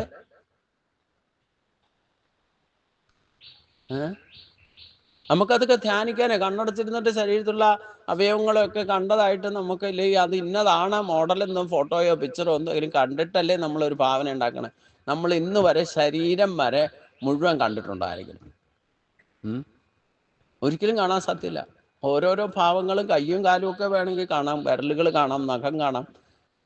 ശരീരം മുഴുവൻ കണ്ണാടി പോയി ഇരുന്നാലും മുഴുവൻ ശരീരം കാണും. അതൊക്കെ ഒരു വിശ്വാസമല്ലേ? അപ്പൊ അതേപോലെ നമുക്ക് എന്തുകൊണ്ട് ഈശ്വരനെ വിശ്വസിച്ചുകൂടാ? എന്റെ ചോദ്യം അതാ. നിങ്ങളുടെ ഹൃദയം ഉണ്ടെന്ന് നിങ്ങൾക്ക് വിശ്വാസമുണ്ട് ഇല്ലേ? അത് ഇടിക്കുന്നുണ്ട്, ശ്വാസഗതി നടക്കുന്നു. ഈ ശ്വാസം പോയിട്ട് എവിടെ പോയി? ശ്വാസകോശം എവിടെയാണെന്നറിയോ? ഇപ്പൊ ഞാൻ പറഞ്ഞു ഒരു ശ്വാസം ശുദ്ധീകരിച്ചാൽ അത് 5ആയിട്ട് തിരിയും. ഇത് ഈ 5നെയും കാണാൻ പറ്റുമോ? കാണാൻ പറ്റില്ല. കാണാൻ പറ്റുന്നതിൻ്റെ നമ്മൾ ശരീരത്തിന്റെ ബ്ലഡ് സർക്കുലേഷൻ നടക്കുന്നത്, ഈ ബ്ലഡ് ചലിക്കുന്നത് നമ്മൾ കാണുന്നുണ്ടോ? എന്നിട്ട് നമുക്കൊരു വിശ്വാസമില്ലേ? അതെന്തുകൊണ്ടാ? ഞാനെന്നും എൻ്റെ എന്നുള്ള ബോധം ഈ ശരീരത്തെ ജീവനുള്ളത് കൊണ്ടാണ് ഈ പ്രക്രിയകളൊക്കെ നടക്കുന്നത്. അതൊരു വിശ്വാസമല്ലേ?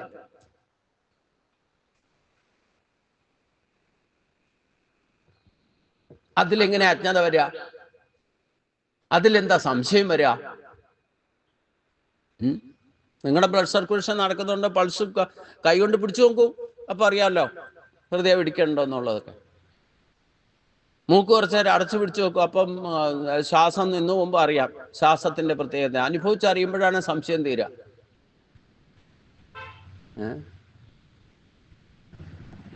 നമ്മുടെ ശരീരത്തെ തന്നെ നമ്മൾ പഠിക്കാനുണ്ട് അനവധി കാര്യങ്ങൾ. അത് സംശയരഹിതമായിട്ട് നമുക്ക് അനുഭവിച്ചറിയാൻ സാധിക്കണം. അപ്പോഴാണ് ഉറച്ച വിശ്വാസം വരിക. ആ വിശ്വാസമാണ് നമ്മുടെ ഈശ്വരനിൽ ദൃഢമായ വിശ്വാസത്തിലേക്ക് നമ്മളെ എത്തിക്കും. അപ്പൊ ഈ ഹൃദയമിടിക്കുന്നത്, ശ്വാസഗതി നടക്കുന്നത്, നമ്മുടെ ഓരോ പൾസ് നടക്കുന്നത്, നമ്മൾ കഴിക്കുന്ന ആഹാരം ദഹിപ്പിക്കുന്നത്, ഇത് ആരുടെ ശക്തി കൊണ്ടാന്ന് അന്വേഷിച്ചാൽ മതി. അദൃശ്യമായ അവ്യക്തമായിരിക്കുന്ന ഒരു ശക്തി നമ്മുടെ ശരീരത്തിൽ തന്നെ പ്രവർത്തിക്കുന്നുണ്ട്. ഇതേ കോപ്പി പ്രപഞ്ച പ്രാണനായിട്ട് പ്രവർത്തിക്കും. അതാണ് കാറ്റടിപ്പിക്കുന്നു, മഴ പെയ്ക്കുന്നു, വെയിൽ തെളിക്കുന്നതും എന്ത് വേണ്ട ഓരോ സസ്യ ലതാദികളെയും പക്ഷി മൃഗാദികളെയും പോലും ടോട്ടലി സംരക്ഷിക്കുന്ന ആ ഒരു ശക്തിയാണ്. അതിലൊക്കെ തൊട്ടേനും പിടിച്ചവനൊക്കെ സംശയമായാൽ അവൻ ഈ ലോകം ഉണ്ടാവില്ല, പരലോകം ഉണ്ടാവില്ല. അവന്റെ കാര്യം അറിയാൻ പറ്റില്ല, ഈ ലോകത്തെ കാര്യവും കൂടെ അറിയാൻ പറ്റില്ല. അതുകൊണ്ടാണ് ഭഗവാൻ പറഞ്ഞേ അജ്ഞതയാണ് മുഖ്യ കാരണം. അജ്ഞത കൊണ്ട് സംശയിച്ചു കൊണ്ടേയിരിക്കും. തൊട്ടേനും പിടിച്ചതിനും ഒക്കെ സംശയമായിരിക്കും. സംശയാത്മാ വിനശ്യതി. പിന്നെയോ ന്യായം ലോകോ അസ്ഥിനപ്പരോ നാ സുഖം സംശയാത്മന. തൊട്ടേനും പിടിച്ചതിനും ഒക്കെ സംശയിച്ചുകൊണ്ടിരിക്കുന്ന ആൾക്ക് ഒരിക്കലും ജീവിതം അനായാസനെ കൊണ്ടു നടക്കാൻ പറ്റില്ല. ശാന്തിയും സമാധാനം ഒരിക്കലും അനുഭവിക്കാനും പറ്റില്ല.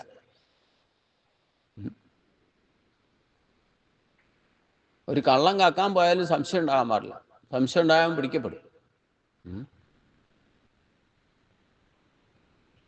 അപ്പം അജ്ഞനും ശ്രദ്ധയില്ലാത്തവനും എല്ലായ്പ്പോഴും സംശയിച്ചുകൊണ്ടിരിക്കുന്നവനും നശിച്ചു പോവുക തന്നെ ചെയ്യും.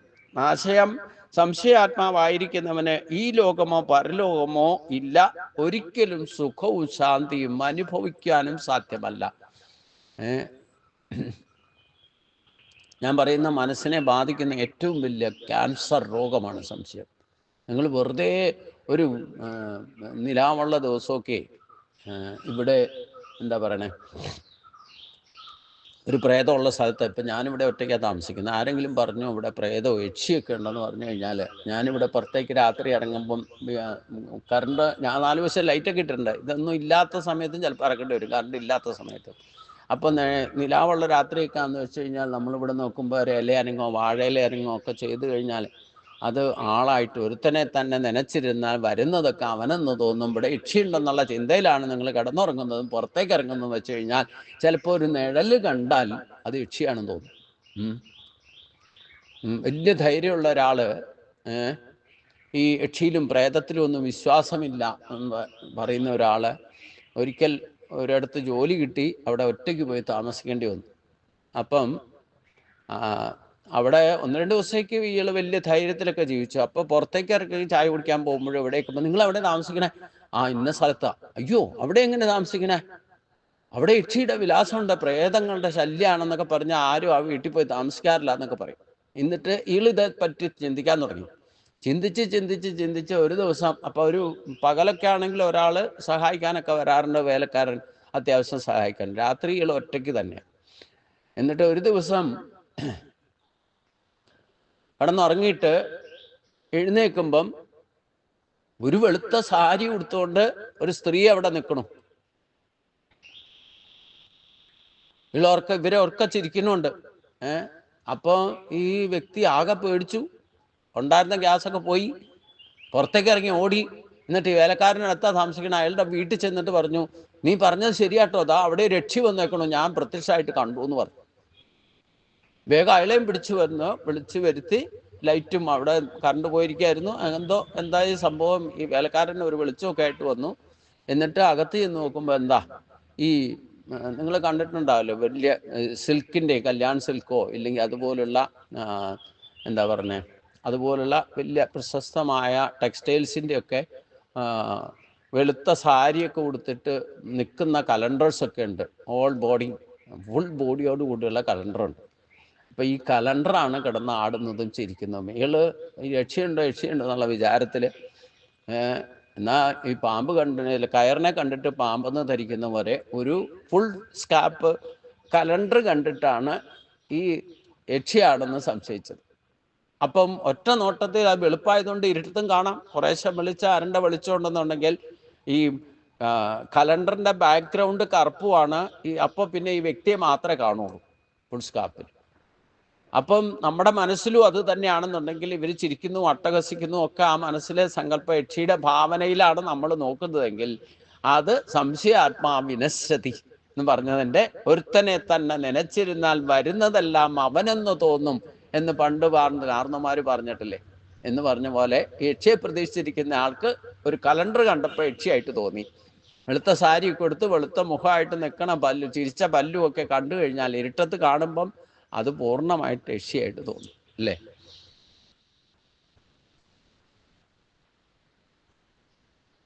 അത് അങ്ങനെയുള്ള അനുഭവം ഉണ്ടാകുമ്പോൾ പേടിയില്ലാത്തവരും പേടിച്ചു പോകും. നമ്മൾ എന്താണോ പകൽ സമയത്ത് ഇല്ലെങ്കിൽ നമ്മൾ നിരന്തരമായിട്ട് നമ്മുടെ മനസ്സിൽ ചിന്ത ഒരു വസ്തുവിനെ കണ്ടാൽ സദാ തദ്ഭാവഭാവിതാകാം. ഏത് സമയത്ത് നിങ്ങൾ ഏതേത് ഭാവത്തിലാണോ ഒരു വസ്തുവിനെ സമീപിക്കുന്നത് അതേ ഭാവന കാരണമായിക്കൊണ്ട് നിങ്ങൾ ഒറ്റയ്ക്കിരിക്കുമ്പോഴും അതേ ഭാവന പൊങ്ങി വരും. സത്യത്തിൽ ഒന്നും സംഭവിച്ചില്ല, പിന്നെ കാണുന്നതൊക്കെ അതായിട്ട് തോന്നും, കേൾക്കുന്നതൊക്കെ അതായിട്ട് തോന്നും. അപ്പം മറ്റ് പകൽ സമയത്ത് പറഞ്ഞ് നിങ്ങളുടെ ചെവിയിൽ നിറച്ചു വെച്ചിരിക്കുന്ന ആ ഭാവനയിലായിരിക്കും നിങ്ങൾ അതിനെ കാണുന്നതും കേൾക്കുന്നത്. അപ്പം നിഴലത്ത് ഇറങ്ങി കഴിഞ്ഞാൽ ഈ നിലാവുള്ള രാത്രിയൊക്കെ ചിലപ്പോൾ വാഴയിലേക്ക് ഇറങ്ങിയാൽ അവിടെ ആരോ പിരിഞ്ഞു നിൽക്കുന്നത്. ഇപ്പം ഞാൻ തന്നെ ഇവിടെ നിൽക്കുമ്പോൾ ഈ ഗേറ്റിൻ്റെ, അമ്പലത്തിൻ്റെ ഗേറ്റിൽ ഒരു ലൈറ്റ് ഉണ്ട്. ഞാനിവിടെ ഒരു കർട്ടനൊക്കെ ഇട്ട് പൂട്ടി കെട്ടിയിട്ട് ഒരു കർട്ടിട്ട് മടക്കും.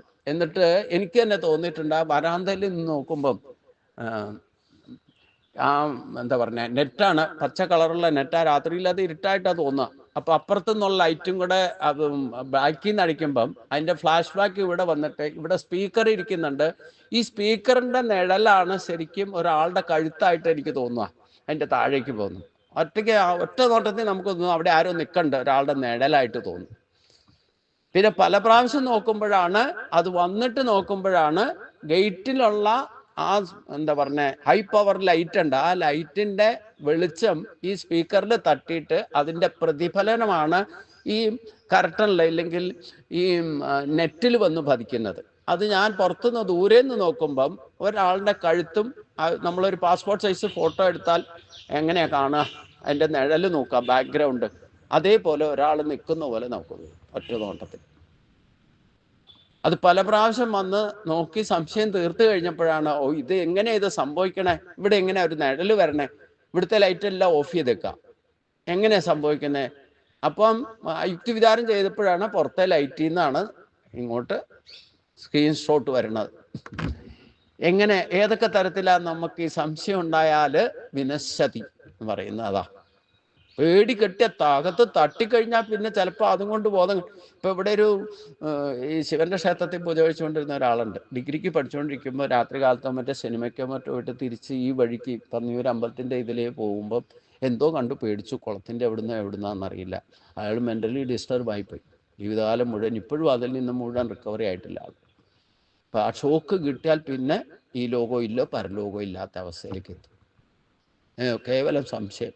എന്തേ പറഞ്ഞേ, എനിക്കെന്തോ പണ്ട് മുതലേ ഭയങ്കര ധൈര്യം. ഞാനും എന്താ തിയേറ്ററിലൊക്കെ പണിയെടുക്കണ സമയത്ത് രാത്രി 12 മണിക്ക് സെക്കൻഡ് ഷോ ഒക്കെ കഴിഞ്ഞിട്ട് വെളിച്ചം പോലും ഇല്ല, ഒറ്റയ്ക്ക് അവിടെയൊക്കെ പ്രേതങ്ങളുണ്ടെന്നൊക്കെ പറയണ സ്ഥലത്തൊക്കെ ഞാൻ നടന്നിട്ടുണ്ട്. ഞാനൊരു പ്രേതത്തിനെ കണ്ടിട്ടില്ല. ഇങ്ങനെയൊക്കെയാണ്. അത് ഞാൻ പറഞ്ഞല്ലോ, ഒരു ഭൂത ബംഗ്ലാവിനെ പരിശുദ്ധമാക്കി മാറ്റിയിട്ടുണ്ട്. ഒരാൾ തൂങ്ങി മരിച്ച സ്ഥലത്ത് ഞാൻ ഒറ്റയ്ക്ക് പോയിട്ട് താമസിച്ച് അത് പവിത്രമായി ആ യൂണിറ്റിന്റെ ആനുവൽ ഫംഗ്ഷൻ അവിടെ വെച്ച് നടത്താനിട വന്നു. അപ്പൊ നമുക്ക് സംശയം ഉണ്ടായാലോ, ഈ സംശയമാണ് ഏറ്റവും വലിയ പ്രശ്നം. അതാ ഞാൻ പറഞ്ഞത്, നമ്മളെ മനസ്സിൽ ബാധിക്കുന്ന ഏറ്റവും വലിയ ക്യാൻസർ രോഗമാണ് ഈ സംശയം എന്ന് പറയുന്നത്. സംശയിച്ചുകൊണ്ട് ഒരു കാര്യം ചെയ്യരുത്. സംശയം അപ്പം നിവാരണം നടത്തിക്കണം. എന്താണെന്ന് വെച്ച് കഴിഞ്ഞാൽ അതിനെന്താ വഴി? കയറ് കണ്ടിട്ട് പാമ്പാണെന്ന് തോന്നുന്നുണ്ടെങ്കിൽ അതിനൊരു ലൈറ്റ് വെളിച്ചടിച്ച് നോക്കിയാൽ മതി, ഇല്ലെങ്കിൽ ഒരു കമ്പൗണ്ട് തോണ്ടി നോക്കിയാൽ മതി. സംശയം തീർക്കാൻ എളുപ്പ വഴി അതാ. നിങ്ങൾ 10 പേരോട് പറഞ്ഞാൽ അവരും നോക്കുമ്പോൾ അവരും ആ ഭാവനയിൽ നോക്കും, അയ്യോ പാമ്പാന്ന് പറയും, അല്ലേ? തമിഴിനും മലയാളിയും കൂടെ പാമ്പിനെ കണ്ടപ്പോൾ പറഞ്ഞു ആമ എന്ന് പറഞ്ഞു. ഏയ് ആമയല്ല പാമ്പ. മലയാളി പറയും ആമ എന്ന് പറഞ്ഞു കഴിഞ്ഞാൽ എന്താ, ആമ എന്ന ജീവി എന്നാ പറയാ. തമിഴൻ പറഞ്ഞാൽ അത് ശരിയാണെന്നാ പറഞ്ഞു. പാമ്പിനെ കണ്ടിട്ട് മലയാളി പറഞ്ഞു ദാ ഒരു പാമ്പെന്ന് പറഞ്ഞു. അപ്പൊ തമിഴൻ എന്ത് പറഞ്ഞു? ആമ എന്ന് പറഞ്ഞു. ഏയ് ആമയല്ല പാമ്പാണെന്ന് പറഞ്ഞു. ആമ വീണ്ടും പറയും.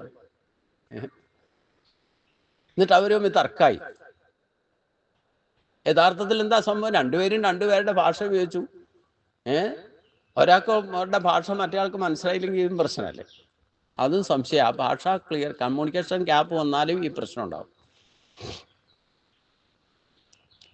അപ്പൊ അതുകൊണ്ട് സംശയിച്ചുകൊണ്ട് ഒരു കാര്യം ചെയ്യാതിരിക്കുക. സംശയം ഉണ്ടായാൽ അത് നിവാരണം നടത്തും. ഞാൻ അതുകൊണ്ടാണ് പറയുന്നത്, നമ്മൾ ഓരോ വർഷം പഠിക്കുമ്പോഴും സംശയം ഉണ്ടാകണം. ഉണ്ടായാലാണ് അത് മറ്റുള്ളവർക്ക് കൂടി ചിലപ്പോൾ പ്രയോജനം ഉണ്ടാകും. ആ സംശയം തീർത്തു വേണം മുന്നോട്ട് പോകാൻ. സംശയം എന്തെങ്കിലും നാമ്പ് കിടന്നാൽ മതി, അത് പൊട്ടി മുളച്ച് അത് പടർന്ന് പന്തലിച്ച് അത് നിങ്ങളെ ചക്രപ്പെടുത്തും. അപ്പോൾ തുടക്കത്തിലെ ആ സംശയ നിവാരണം നടത്തിയാലും പ്രശ്നമില്ല. അതുകൊണ്ട് ആ സംശയം തീരാതെ നിങ്ങൾക്ക് ഒരിക്കലും ശാന്തി സമാധാനം ലഭിക്കുകയില്ല. അത് ഒരു കാര്യത്തെപ്പറ്റി ഈ ജന്മം മുഴുവൻ സംശയം വെച്ചുകൊണ്ടിരുന്നാൽ നിങ്ങൾക്ക് ഈ ജന്മം വരെ യഥാർത്ഥ സുഖം അനുഭവിക്കാൻ പറ്റില്ല. അപ്പൊ സംശയ നിവാരണം നടത്തണം എന്നുള്ളതൊരു പോളിസിയാണ്. എന്ത് കാര്യത്തിൽ സംശയം ഉണ്ടെങ്കിലും അത് നിവാരണം നടത്തണം. അതേപ്പറ്റി അറിയാവുന്നവരോട് സംവദിക്കണം. അതാണ് ഭഗവാൻ പറഞ്ഞതും തദ്വിധി പ്രണിപാതേന പരിപ്രശ്നേന സേവയാ ഉപദേശന്തിതേ ജ്ഞാനം ജ്ഞാനിത്വാ തത്വദർശിന എന്ന് പറഞ്ഞത്. തത്വദർശികളായിട്ടുള്ള ഗുരുക്കന്മാരെ സമീപിച്ചിട്ട്, അതിനൊക്കെയാണ് ഗുരുക്കന്മാരെ. അതും വെറുതെ ഗുരുക്കന്മാരെ സമീപിക്കരുത്. അനുഭവജ്ഞാനമുള്ളവരെ സമീപിക്കണം. എന്തിലേ നിങ്ങൾക്ക് യഥാർത്ഥത്തിൽ സംശയ നിവാരണം നടത്തി തരാൻ പറ്റൂ? പുസ്തകജ്ഞാനമല്ല, മനസ്സിൻ്റെ ഏകാഗ്രതയല്ല ഈ സംശയ നിവാരണം ഉണ്ടാക്കി തരുന്നതെന്ന് മനസ്സിലാക്കണം. ഇല്ലെങ്കിൽ സ്വയം ആ സംശയ നിവാരണം നടത്താം. അതിനുള്ള കേപ്പബിലിറ്റി നമുക്ക് വേണം നടത്താം. അതാണ് ഈ ഭൂതവും പ്രേതവും ഒക്കെ ഉണ്ട്. 50% ആൾക്കാരും അങ്ങനെ പേടിക്കുന്നതാണ്. ഭൂതവും പ്രേതവും ഉണ്ടെന്ന് വിശ്വസിച്ചാൽ അത് ഉണ്ടെന്ന് തോന്നും. അതില്ലെന്ന് വിചാരിച്ചാലോ? നമ്മുടെ കേപ്പബിലിറ്റി, നമുക്കൊരു രോഗം വരുന്ന എപ്പോഴാ? നമ്മളിൽ പ്രതിരോധ ശക്തി നഷ്ടപ്പെടുമ്പോഴാണ്. അത് നഷ്ടപ്പെടുന്ന എപ്പോഴാ? ഏറ്റവും വലിയ പ്രശ്നം നമ്മുടെ മനസ്സാണ്. ആ മനസ്സ് സുദൃഢമായിട്ടിരിക്കുന്നവർക്ക് ഒരു അസുഖവും തന്നെ വരില്ല എന്ന് പറയുന്നു. നമുക്കിപ്പോൾ ഒരാൾക്ക് ജലദോഷം, വീട്ടിൽ നിസ്സാര കാര്യമാണ്, വീട്ടിൽ ഒരാൾക്ക് ജലദോഷം വന്നു മതി, അത് നമുക്ക് വരുമോ എന്ന് സംശയിച്ചാൽ മതി. അതിൻ്റെ മനസ്സിൽ അപ്പോൾ വൈറസ് കയറി കഴിഞ്ഞു. മനോമയ കോശത്തിലേക്ക് നമുക്കിത് വരുമോ എന്ന് സംശയിച്ചാൽ ആ ജലദോഷത്തിൻ്റെ വൈറസ് നമ്മുടെ മനോമയ കോശത്തിൽ കയറി കഴിഞ്ഞു.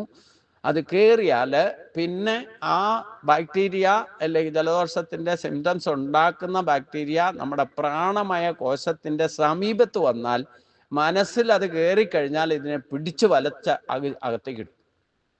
ഇങ്ങനെയാണ് നമുക്ക് രോഗങ്ങൾ വരുന്നത്. നമുക്ക് സംശയിച്ചാൽ ആദ്യം വൈറസ് കയറുന്ന എവിടെയാണ്? നമ്മുടെ മനസ്സിൽ. ആ യഥാർത്ഥ രോഗം പരത്തുന്ന കീടാണു നമ്മുടെ ശരീരത്തിൻ്റെ 1 സെൻറ്റിമീറ്റർ മുതൽ 2 സെൻറ്റിമീറ്റർ വരെ, മാക്സിമം 1-1.5 സെൻറ്റിമീറ്റർ ഒക്കെ വരുള്ളൂ. ഒരു ഓറയുണ്ട്, പ്രാണമയ കോശത്തിൻ്റെ ഒരു എനർജി ലെവൽ സഞ്ചരിക്കുന്നുണ്ട്. അത് അതിൻ്റെ റേഞ്ചിലേക്ക്, ഗുരുത്വാകർഷണം പോലെയാണ്, ഭൂമിയുടെ ഗുരുത്വാകർഷണം പോലെ, ആ റേഞ്ചിനകത്തേക്ക് ഈ കീടാണു വന്ന് വിട്ടാൽ പിന്നെ ഓട്ടോമാറ്റിക്കായിട്ട് അത് വലിച്ചകത്തേക്കിടും. അതിന് കടക്കാൻ സുഷിരം ഉണ്ടോ എന്ന് നോക്കണ്ട. ഓരോ രോമകൂപങ്ങളും സുഷിരങ്ങളാണ്. ഏതിലെ വേണേലും കയറാം. 72,72,10,201 നാഡികൾ പ്രവർത്തിക്കുന്നതിനൊക്കെ സുഷിരമുണ്ട്. ഓരോ കോശത്തിനും സുഷിരമുണ്ട്. അപ്പോൾ ഏതിലെ വേണമെങ്കിലും അകത്തേക്ക് വലിച്ചകത്തേക്ക് ഇടും. അത് കഴിഞ്ഞാലോ പിന്നെ 24 മണിക്കൂറിനകം നിങ്ങൾക്ക് ജലദോഷത്തിൻ്റെ സിംറ്റംസ് തുടങ്ങും. പിന്നെ എല്ലാം ഊഷ്മസ്ഥിതിയിൽ വ്യത്യാസം വരും. തൊണ്ട കാറാൻ തുടങ്ങും, കിച്ച് എന്തെങ്കിലും തൊണ്ടയിലുണ്ടാകുന്ന ആ പ്രശ്നങ്ങൾ, ആ ഡിസ്റ്റർബൻസ്, അതായത് ശരീരത്തെ ബാധിക്കും. പിന്നെ ഊഷ്മസ്ഥിതി വ്യത്യാസം വന്നാൽ പനിയായിട്ട് മാറും. ജലദോഷം വന്നു കഴിഞ്ഞാൽ പിന്നെ മൂക്കിൽ ഒലിക്കാൻ തുടങ്ങും. എന്താ? അപ്പം ഇങ്ങനെയാണ് നമുക്ക് രോഗങ്ങൾ പോലും വരുന്നതെന്നർത്ഥം. ഞാൻ പറഞ്ഞല്ലോ ഇതിനിടയ്ക്ക് നമ്മുടെ കോമഡി ആക്ടറായിരുന്ന ഇന്നസെൻറ്റിൻ്റെ ഒരു പുസ്തകമുണ്ട്, അത് വായിച്ചു നോക്കിയാൽ മനസ്സിലാകും. ആദ്യമൊക്കെ ഭയങ്കര വിൽ പവർ ആയിരുന്നു. കുറേ കാലം എന്താ പറഞ്ഞേ, ക്യാൻസർ രോഗികളെ ശുശ്രൂഷിക്കാനും, പാലിറ്റീവ് കെയറോ അങ്ങനെ ഒരു സംഗതി ഉണ്ടല്ലോ, കാരുണ്യ പ്രവർത്തനങ്ങൾക്കിടെ കൂടെയൊക്കെ പോകുമായിരുന്നു, ഫണ്ട് ചിലവാക്കുമായിരുന്നു. അവരുടെയൊക്കെ കൂടെ പോയി ക്യാൻസർ രോഗികളെ സഹായിക്കാൻ വേണ്ടിയിട്ടൊക്കെ അവരുടെ കൂടെ ഇങ്ങനെ തുടർച്ചയായിട്ട് നടന്നിരുന്നു. അപ്പോൾ അദ്ദേഹത്തിന് ഇടയ്ക്ക് ഇങ്ങനെ തോന്നാൻ തുടങ്ങി, ഇനി എനിക്കെങ്ങാനും ഇത് വരുമോ? അദ്ദേഹം സത്യസന്ധമായിട്ട് എഴുതിയിട്ടുണ്ട്. അപ്പോൾ എന്തിനു പറയണോ, കുറച്ച് കഴിഞ്ഞപ്പം അത് അദ്ദേഹത്തെ ബാധിച്ചു, ക്യാൻസർ രോഗിയായിട്ട് മാറി. ഈ കൊറോണയൊക്കെ ഇങ്ങനെ അധികം പടർന്ന് പന്തലിച്ചത് അതുകൊണ്ടാണ്. എവിടെ നോക്കിയാലും പറയുന്നതും പ്രവർത്തിക്കുന്നതും ഒക്കെ കൊറോണയാണ് എല്ലാവരുടെയും സംസാര വിഷയം. അപ്പോൾ കൊറോണയുടെ വൈറസ് എല്ലാവരിലും ബാധിച്ചു എന്ന് തന്നെ പറയണം. എനിക്കിത് വരില്ല എന്ന് ആരെങ്കിലും വിശ്വസിക്കുന്നവരുണ്ടായിരുന്നു? ഇല്ല. 700 കോടി ജനങ്ങളെയും അറിഞ്ഞോ അറിയാതെ കൊറോണയുടെ ബാക്ടീരിയ ഇല്ലെങ്കിൽ വൈറസ് ബാധിച്ചിട്ടുണ്ട്. ഇന്നും അതിൻ്റെ സൈഡ് എഫക്റ്റ് പലർക്കും അനുഭവിക്കുന്നുണ്ട്, എനിക്കടക്കമുണ്ട്. കാരണം പലരും എവിടെ ഒരേ സംസാര വിഷയം എവിടെ പോയാലും അത് വളരുക ചെയ്യുന്നു. നമ്മൾ എന്തിനെ എതിർക്കാൻ ശ്രമിക്കുന്നോ അത് വളരും. അങ്ങനെ ശരിക്കും പടർന്നു പന്തലിച്ച് കൊറോണ വൈറസ് പോലെ. അപ്പോൾ സംശയാത്മാ വിനശതി എന്ന് പറയുന്നു. അപ്പോൾ ഇദ്ദേഹത്തിന് ക്യാൻസർ വന്നു. അത് കഴിഞ്ഞിട്ട് ഒരു സുപ്രഭാതത്തിൽ ഇദ്ദേഹത്തിന് തോന്നി, ഇനി ആലീസിനും വരുമോ? ഭാര്യ ആലീസിൻ്റെ പേര് നിങ്ങൾക്കറിയാം. അപ്പം വെറുതെ ഒന്ന് ചെക്കപ്പ് ചെയ്യാമെന്ന് പറഞ്ഞുകൊണ്ട് ലേസോറിൽ പോയിട്ട് കംപ്ലീറ്റ് ഗംഗാരൻ ഡോക്ടറോടൊക്കെ പറഞ്ഞിട്ട് കംപ്ലീറ്റ് ചെക്ക് ചെയ്തു. അപ്പോൾ ഇദ്ദേഹം ഇങ്ങനെ വെറുതെ ഇരിക്കുമ്പോൾ ഇങ്ങനെ ചിന്തിക്കുക, ഇവക്കും ഉണ്ടാവും, വരാൻ സാധ്യതയുണ്ട് എന്ന്. അവസാനം ആലീസിന് ക്യാൻസറാ എന്ന് തെളിഞ്ഞു ചെക്കപ്പ് കഴിഞ്ഞപ്പം. ഇങ്ങനെയാണ് ചില കാര്യങ്ങളൊക്കെ. അപ്പം അങ്ങനെ സംശയിച്ച് എന്താണ് ഈ സംശയം തന്നെ ഏറ്റവും വലിയ വൈറസാണ്. നിരന്തരം അത് തന്നെ നിങ്ങൾ എന്താണോ നിരന്തരം നെഗറ്റീവ് ആയിക്കോട്ടെ പോസിറ്റീവായിട്ട് നിരന്തരം നിങ്ങളുടെ ഭാവനയിൽ ചിന്തയിൽ നിറഞ്ഞാൽ ആ സംഗതി സംഭവിച്ചിരിക്കും. ഓർപ്പിച്ചോളൂ. അതുകൊണ്ടാണ് ബി പോസിറ്റീവ് എന്ന് ഭഗവാൻ പറഞ്ഞത്. എന്ത് സംഭവിച്ചാലും അതിനെയൊക്കെ പോസിറ്റീവായിട്ട് കാണാൻ ഗീതോപദേശ ഭഗവാൻ മാത്രം എങ്ങനെ അത് സാധിക്കുക എന്ന് നമുക്ക് തോന്നും. എന്ത് സംഭവിച്ചാലും അതിലൊക്കെ ഒരു പോസിറ്റീവ് ഉണ്ടാവും. എല്ലാ തെറ്റിലും ഒരു ശരിയുണ്ട്, എല്ലാ അധർമ്മത്തിലും ഒരു ശരിയുണ്ട്. അതാരും കാണാതിരിക്കുന്ന രഹസ്യമാണ്. കാരണം എന്ത് സംഭവിക്കണമെങ്കിലും ഈശ്വരന്റെ ശക്തി ഇല്ലാതെ ഈ ലോകത്തൊന്നും സംഭവിക്കില്ല. ആ ഈശ്വരനെ ദൃഢമായിട്ട് വിശ്വസിക്കുന്നവർക്ക് സകല സംശയങ്ങളും ഇല്ലാതെ വരും. അജ്ഞതയുടെ കവചം ഭേദിക്കപ്പെടും. അവിടെ ജ്ഞാനത്തിന്റെ സത്യസ്യ സത്യം മാത്രമേ തെളിയൂ. അവന് ശാന്തിയും സമാധാനവും തന്നെ ഉണ്ടാകും. അതാണ് ശ്രദ്ധാവാൻ ലഭതേ ജ്ഞാനം തത്പര സംയതേന്ദ്രിയ ജ്ഞാനം രത്വ പരാം ശാന്തി ആചിരേണാധിഗച്ഛതി എന്ന് പറയും. അവിടെയൊക്കെ എനിക്ക് ധൈര്യം തന്നത് എന്താ? ഭൂതബംഗ്ലാവിൽ പോയി താമസിക്കാനുള്ള ധൈര്യമൊക്കെ എവിടുന്നതിൻ്റെ? പാമ്പ് വന്ന് പ്രദക്ഷിണം വെച്ച് പോയിട്ടും വ്യതിചലിക്കാതെ നിന്നുകൊണ്ടാ. ഈ മഠത്തിൽ തന്നെ 2 പ്രാവശ്യം പാമ്പ്, ഒരു പാമ്പിനെ പിടിച്ച് ചാക്കിലാക്കി പുറത്തു കൊണ്ട് ഇട്ടു. ആർക്കാ സാധിക്കുക? സത്യസ്യ സത്യം, സത്യം ഒന്ന് മാത്രമേ ഉള്ളൂ. അതിനെ പേടിയില്ലെങ്കിൽ, അതിനെ ഭയമില്ലെങ്കിൽ നിങ്ങൾക്ക് ഒരിക്കലും ഈ പറയുന്ന വൈബ്രേഷൻസും സംശയവും. അതുകൊണ്ട് എന്താ വേണ്ടത്? നമുക്ക് എപ്പോഴും സുഖം, ശാന്തി, സമാധാനം. സംശയിച്ചുകൊണ്ടിരുന്നാൽ ഒരിക്കലും നിങ്ങൾക്ക് സുഖം അനുഭവിക്കാൻ സാധിക്കില്ല. നിങ്ങൾ ഭക്ഷണം കഴിക്കും, ഇപ്പോൾ പറയുന്നുണ്ട് തൊട്ടയിലും പിടിച്ചാലും ഒക്കെ വിഷ. നിങ്ങൾ വിഷമായാ കഴിക്കണേ എന്ന് പറഞ്ഞുകൊണ്ടിരുന്നാൽ നിങ്ങൾക്ക് വെള്ളം കുടിക്കാൻ പോലും പറ്റില്ല. ഈ പ്രപഞ്ചം മുഴുവൻ മലിനസാണ്. നമ്മുടെ ശരീരം മുഴുവൻ മാലിന്യ കൂമ്പാരാണ്. പക്ഷെ അതിനകത്തും പ്രവർത്തിക്കുന്ന ഒരു ശക്തിയുണ്ട്. ആ ശക്തിയെ മാത്രം ഡിപ്പെൻഡ് ചെയ്താൽ നിങ്ങൾക്ക് ഇതൊന്നും വിഷമല്ല. നമ്മുടെ ശരീരത്ത് ആ ശക്തിയുണ്ട്. സകല വിഷങ്ങളെയും ദഹിപ്പിച്ചു കഴിയാനുള്ള ആ ശക്തി എന്താണെന്ന് ഉറപ്പിച്ചാൽ പിന്നെ എന്തിനെ പേടിക്കണം? ആരെ പേടിക്കണം? ആരെ ആശ്രയിക്കണം?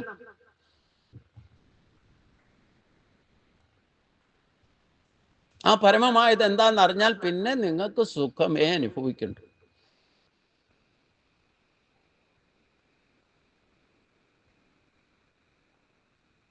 എല്ലാത്തിനും ആധാരമായിട്ടിരിക്കുന്ന സത്യം എന്താണെന്ന് മനസ്സിലാക്കിയാൽ പിന്നെ ഒന്നിനെയും ഭയമില്ല, ഒന്നിനെയും സംശയമില്ല. ഒക്കെ പരമമായത് എന്താണെന്ന് സത്യം അറിഞ്ഞാൽ പിന്നെ സുഖമുള്ളൂ. ശാശ്വതമായ സുഖം അനുഭവിക്കണമെന്നുണ്ടെങ്കിൽ, ഈ പറയുന്ന ലെവലിലേക്ക് എത്തണമെന്നുണ്ടെങ്കിൽ ക്ലേശോ അധികതരസ്തേഷാം അവ്യക്താ സചേതസാം അവ്യക്താഹി ഗതിർ ദുഃഖം. ശരീരത്തിന് വരെ ക്ലേശം ഉണ്ടാവും. ശരീരമുണ്ടെന്ന് വിചാരിക്കുകയും അതിൽ വേദനയുണ്ടെന്ന് വിചാരിക്കുകയും ചെയ്യുമ്പോഴാണ് നിങ്ങൾക്ക് വേദന അറിയാം. ഞാൻ പറഞ്ഞിട്ടില്ലേ, നിങ്ങൾക്ക് വേദന ഉണ്ടോ, ഒരു അസുഖം ഇല്ലെങ്കിലും വേണ്ടില്ല, നിങ്ങൾക്ക് ഇന്നടത്തിരുന്ന് വേദനയുണ്ടെന്നുള്ള വിചാരം സ്ട്രോങ് ആയാൽ നിങ്ങൾക്ക് തൊടുന്നിടത്തും പിടിക്കുന്നിടത്തും ഒക്കെ അതേ വേദന അനുഭവപ്പെടും. നിങ്ങൾ ഓൾ ബോഡി CT സ്കാൻ നടത്തിയാലോ ഡോക്ടർ പറയും നിങ്ങൾക്ക് ഒരു കുഴപ്പമില്ല എന്ന് പറയും. എന്താ കാരണം? ഉണ്ടെന്ന് തോന്നിയപ്പോൾ എന്ത് ചെയ്യും? നമ്മുടെ മനസ്സിൻ്റെ 3 അവസ്ഥയാണ്. ഇത് എന്തുകൊണ്ടാണ് ഇങ്ങനെ പറയണമെന്ന് വെച്ച് കഴിഞ്ഞാൽ, നമുക്ക് ഈ മനസ്സിനും സത്വരജ തമോ ഗുണങ്ങളുടെ പ്രഭാവത്തിൽ 3 സ്ഥിതിയുണ്ട് മനസ്സിന്. ഒന്ന് ജാഗ്രത, ഒന്ന് സ്വപ്നം, ഒന്ന് സുഷുപ്തി. 4മതൊരവസ്ഥയും കൂടെ ഉണ്ട്. അത് തുര്യാവസ്ഥ എന്ന് പറയും. ജാഗ്രത എന്ന് പറഞ്ഞാൽ ശരീരവും മനസ്സും ഉണർന്നിരിക്കുന്ന സമയം. ഇപ്പം എന്താ സംഭവിക്കുന്നതിനുള്ള ബോധം നമുക്ക് നല്ലോണം ഉണ്ടാകും. ഇനി സ്വപ്നം എന്ന് പറഞ്ഞാലോ, ശരീരം ഉറങ്ങിയിരിക്കും, മനസ്സുണർന്നിരിക്കും. സ്വപ്നം കാണുന്നുണ്ടെങ്കിൽ, സ്വപ്നം അറിയുന്നുണ്ടെങ്കിൽ, നിങ്ങൾ പൂർവജന്മാർജിതമായിട്ട് എന്തെങ്കിലും വിഷയത്തിൽ ടച്ച് ഉണ്ടായിട്ടുണ്ടെങ്കിൽ അതുമായിട്ട് സംബന്ധമായിട്ടായിരിക്കും നിങ്ങൾ ഏതെങ്കിലും ഒരു സ്വപ്നം കാണും. അത് പേടിപ്പിക്കുന്നതോ സന്തോഷകരമോ എന്ത് പീഡനം അനുഭവിക്കുന്നതോ എന്ത് സംഭവിച്ചാലും വേണ്ടില്ല, സ്വപ്നത്തിലൂടെ നിങ്ങൾ കാണുന്നത് പൂർവജന്മാർജിതമായ ഏതെങ്കിലും തരത്തിൽ അതിന് നിങ്ങളുടെ ജീവിതവുമായിട്ട് ഇൻവോൾവ്മെന്റ് ഉണ്ടെങ്കിൽ മാത്രമേ സ്വപ്നത്തിൽ പോലും സ്വപ്നമായിട്ട് കാണൂ. എന്നാൽ ആ സ്വപ്നം മനസ്സുണർന്നിരിക്കുമ്പോൾ മാത്രമേ ഉണ്ടാവുള്ളൂ. ശരീരം ഉറങ്ങിയിരിക്കും. നിങ്ങൾ ഉറക്കത്തിൽ നിന്ന് എഴുന്നേറ്റാൽ ഈ സ്വപ്നമൊന്നും സത്യമല്ല എന്ന് മനസ്സിലാവും. എന്നാൽ ആ സ്വപ്നം കണ്ടത് എന്താണെന്ന് നിങ്ങൾക്ക് മറ്റുള്ളവരോട് പറഞ്ഞു കൊടുക്കാൻ പറ്റും. ഇന്നതാണ് ഞാൻ സ്വപ്നം കണ്ടത്. അത് പേടിപ്പിക്കുന്നതായാലും വേണ്ടില്ല, സന്തോഷം ജനിപ്പിക്കുന്നതായാലും വേണ്ടില്ല, നിങ്ങൾക്ക് സ്വപ്നത്തിലൂടെ അനുഭവമായതൊക്കെ എക്സ്പ്ലെയിൻ ചെയ്യാൻ സാധിക്കും. സുഷുപ്തിയിലോ ശരീരം ഉറങ്ങിപ്പോവും, മനസ്സും ഉറങ്ങിപ്പോവും.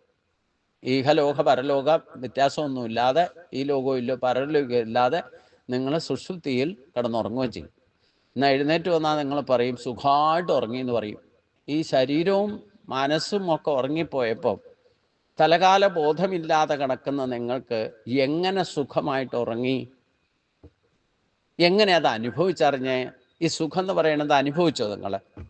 തലകാല ബോധമില്ലാതെ ബോധരഹിതനായിട്ട് കിടന്നുറങ്ങുന്ന ഒരാൾക്ക് എങ്ങനെയാണ് ഈ സുഷുപ്തിയിൽ ഉറങ്ങിയതിൻ്റെ സുഖം മനസ്സിലായത്?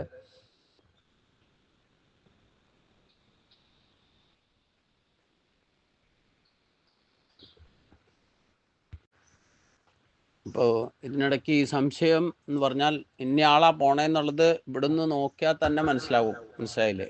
അപ്പം ഞാനിപ്പോൾ ഈ സംശയാത്മാവിനസതി എന്ന് പറഞ്ഞുകൊണ്ടിരിക്കുന്ന കാര്യം പറയുമ്പോൾ തന്നെ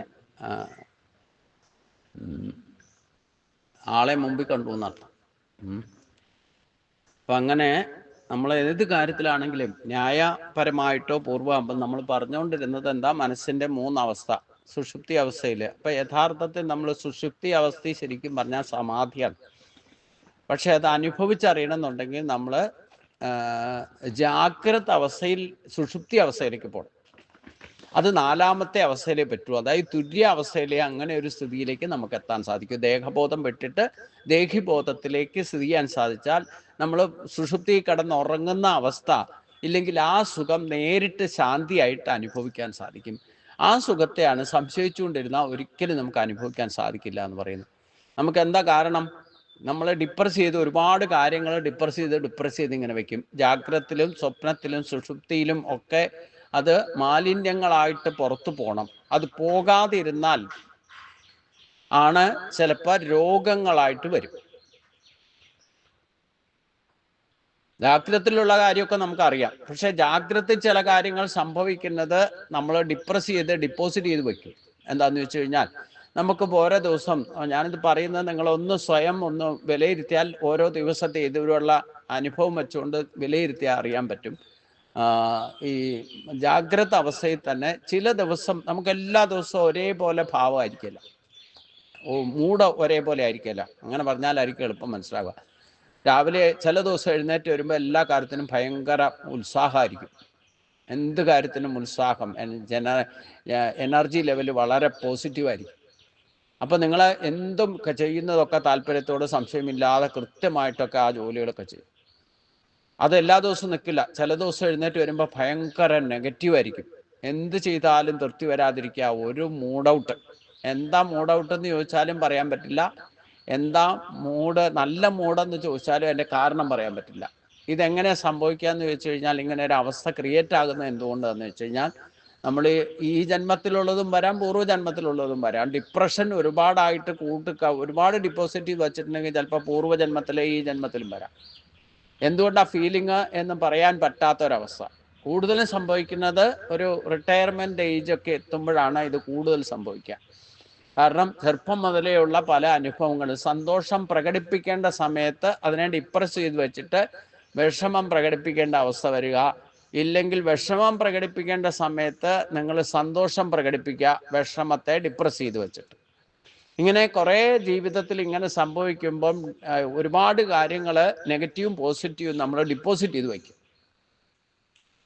അത് അവിചാരിതമായിട്ട് ചിലപ്പോൾ ഇങ്ങനെയുള്ള യാദൃശ്യമായിട്ട് ചില ദിവസങ്ങളിലൂടെ നമ്മുടെ വിചാരങ്ങളിലൂടെ നമ്മുടെ ഫീലിങ്ങിലൂടെ മൂഡ് ഔട്ടും മൂഡ് ഓഫായിട്ടും ഇല്ലെങ്കിൽ നല്ല മൂഡായിട്ടും ചീത്ത മൂഡായിട്ടും ഒക്കെ, അതായത് വിഷമവും സന്തോഷവും ആയിട്ട് ചില ദിവസം തന്നെ പ്രകടമായി പുറത്തേക്ക് പോകും. അത് കേവലം 25% എത്ര പെർസെൻറ്റേജാണ് പുറത്ത് പോകണമെന്ന് പറയാൻ പറ്റില്ല. ഡിപ്രസ് ചെയ്ത് വച്ചിരിക്കുന്നത് നമുക്ക് തന്നെ പുറത്തേക്ക് വരും. അപ്പോഴാണ് നമുക്ക് ഓരോ ദിവസം, ചില ദിവസം നല്ല മൂഡായിരിക്കും, ചില ദിവസം നല്ല മൂഡ് ഓഫായിരിക്കും. ഇതൊക്കെ സംഭവിക്കുന്നത് അതെന്തുകൊണ്ടാണ്, എന്ന് സംഭവിച്ചാന്നൊന്നും നമുക്ക് പറയാൻ പറ്റില്ല. സ്വപ്നം കണ്ടാലൊക്കെ നിങ്ങൾക്ക് എഴുന്നേറ്റ് വരുമ്പോൾ പറയാം, സ്വപ്നം ഇന്നതാ കണ്ടത്, അതിൽ നിന്നാ പേടിച്ചത്, അതുകൊണ്ടാണ് വിഷമം ഉണ്ടായെന്നൊക്കെ പറയാം. പക്ഷേ അല്ലാത്തത് എന്ത് ചെയ്യും? ട്രേസ് ഔട്ട് ചെയ്യാൻ പറ്റാത്തത് എന്ത് ചെയ്യും? അപ്പോൾ അങ്ങനെ ഡിപ്രസ് ചെയ്ത് വയ്ക്കുന്നത് മനസ്സിൻ്റെ മാലിന്യങ്ങളായിട്ട് അത് കുറേ വികാര വിചാരങ്ങളുടെ ദിവസം പ്രതി പുറത്തേക്ക് പോകും. ചില കാര്യങ്ങൾ ഡിപ്പോസിറ്റ് ചെയ്ത് കിടക്കുന്നത് രോഗങ്ങളായിട്ട് പുറത്തേക്ക് വരും. ചിലത് നമ്മൾ അനുഭവിച്ചു പോവും, ചിലത് വികാര വിചാരങ്ങളിലൂടെ പോകും. ദേഷ്യം വരിക, കാര്യമില്ലാതെ ദേഷ്യം വരിക, ഇല്ലെങ്കിൽ ചിലപ്പോൾ ഇരുന്നിട്ട് വെറുതെ ചിരിക്കുക, ഇങ്ങനെയുള്ള പ്രശ്നങ്ങളൊക്കെ ഉണ്ടാകും. ചിലത് നമുക്ക് വികാര വിചാരങ്ങളിലൂടെ എന്ന് പറഞ്ഞാൽ എന്താ, കാമക്രോധ ലോഭ മോഹങ്ങളിലൂടെ പുറത്തേക്ക് പോകും. അതായത് നമ്മൾ വലിയ കാര്യം എന്താണെന്ന് അറിയാൻ പാടില്ല, ചിലപ്പോൾ ദേഷ്യം വരും, ചിലപ്പം വെറുതെ ഇരുന്ന് ചിരിക്കും, ഇങ്ങനെയൊക്കെ മാലിന്യങ്ങൾ പുറത്തേക്ക് പോകും. പിന്നെ ഇതൊന്നും സംഭവിക്കാതെ പിന്നെയും ഡിപ്പോസിറ്റ് ചെയ്ത് കൂടുതൽ ഡിപ്പോസിറ്റ് ചെയ്ത് കിടക്കുന്നുണ്ടെന്ന് വെച്ച് കഴിഞ്ഞാൽ രോഗങ്ങളായിട്ട് പുറത്തു വരും.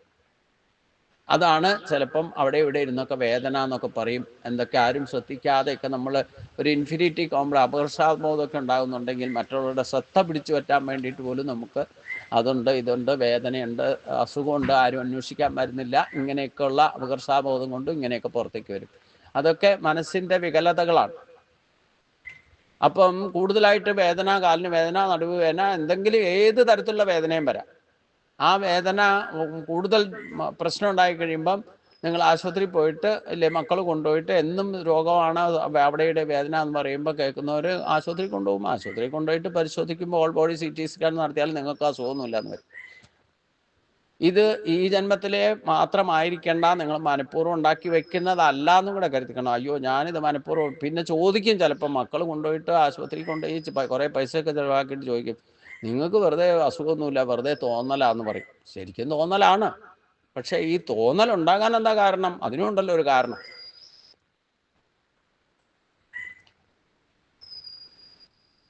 അതാണ് നമ്മൾ പൂർവ്വജന്മാർജിതമായിട്ട് ഈ ജാഗ്രതയിലോ സുഷുപ്തിയിലോ എപ്പം സംഭവിച്ചാലും ഈ സംഭവങ്ങൾ ഡിപ്പോസിറ്റ് ചെയ്ത് വെച്ചാലുള്ള കുഴപ്പം. അപ്പം അതുകൊണ്ടാണ് അർജുനൻ ചെയ്ത പോലെ ഈശ്വരൻ്റെ മുമ്പിൽ ഒരു കാര്യങ്ങളും മറച്ചു വെക്കരുത്. ഓരോ ദിവസത്തെ ആണെങ്കിലും സങ്കടമായാലും വേണ്ടില്ല, സന്തോഷമായാലും വേണ്ടില്ല, ഭഗവാന്റെ മുമ്പിൽ മാത്രമേ മനസ്സ് ഓർക്കാൻ പറ്റുള്ളൂ. ആ മനസ്സിനെ ശുദ്ധമാക്കുക.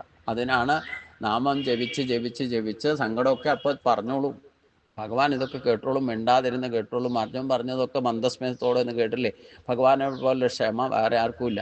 നിങ്ങൾക്ക് എന്ത് വിഷമങ്ങളുണ്ടെങ്കിലും ആത്മസമർപ്പണം ചെയ്യാന്ന് പറഞ്ഞാൽ ഇതാണ്. നമ്മുടെ ആത്മാവ് ശുദ്ധമാണ്, ഈശ്വരനും ശുദ്ധമാണ്. നമ്മുടെ വികാര വിചാരങ്ങളും ബാക്കി ഇന്ദ്രിയങ്ങളും ഇന്ദ്രിയ സംയമനം ഇല്ലാത്തതുകൊണ്ടും മനസ്സിൻ്റെ വികലതകളാണ് മനസ്സിൻ്റെ മാലിന്യങ്ങളായിട്ട് ഡിപ്പോസിറ്റ് ചെയ്ത് കിടക്കുക. അപ്പോൾ അതിനെ ക്ലിയറൻസ് ചെയ്യണം. അതിനെ മുഖ്യ കാരണമാണ് സംശയം. സംശയിച്ചുകൊണ്ട് എന്ത് നിങ്ങൾ കാര്യം ചെയ്താലും അതിൽ ഡിപ്രഷൻ ഉണ്ടാകും. അപ്പോൾ സന്തോഷമാണോ പ്രകടിപ്പിക്കേണ്ടത്, ഇല്ലെങ്കിൽ സന്തോഷിപ്പിക്കുമ്പോൾ നമുക്ക് ഈ ഇമോഷനാകാൻ പെട്ടെന്നല്ലേ. നമ്മളിപ്പോൾ ഇങ്ങനെയൊക്കെ ചെയ്താൽ, ഇങ്ങനെയൊക്കെ പറഞ്ഞാൽ മറ്റുള്ളവർക്ക് എന്തു തോന്നും എന്നുള്ള സംശയം. ശരിക്കും അവർക്കൊന്നും തോന്നില്ല. തോന്നിക്കോട്ടെ, നിങ്ങൾക്ക് ചെയ്യാനുള്ള ചെയ്യുക, പറയാനുള്ള പറയുക. അവർക്കെന്താ അന്നേരം കഴിഞ്ഞു അത്. അതേസമയം നിങ്ങൾ അത് ഡിപ്പോസ് ചെയ്ത് വെച്ചാലോ,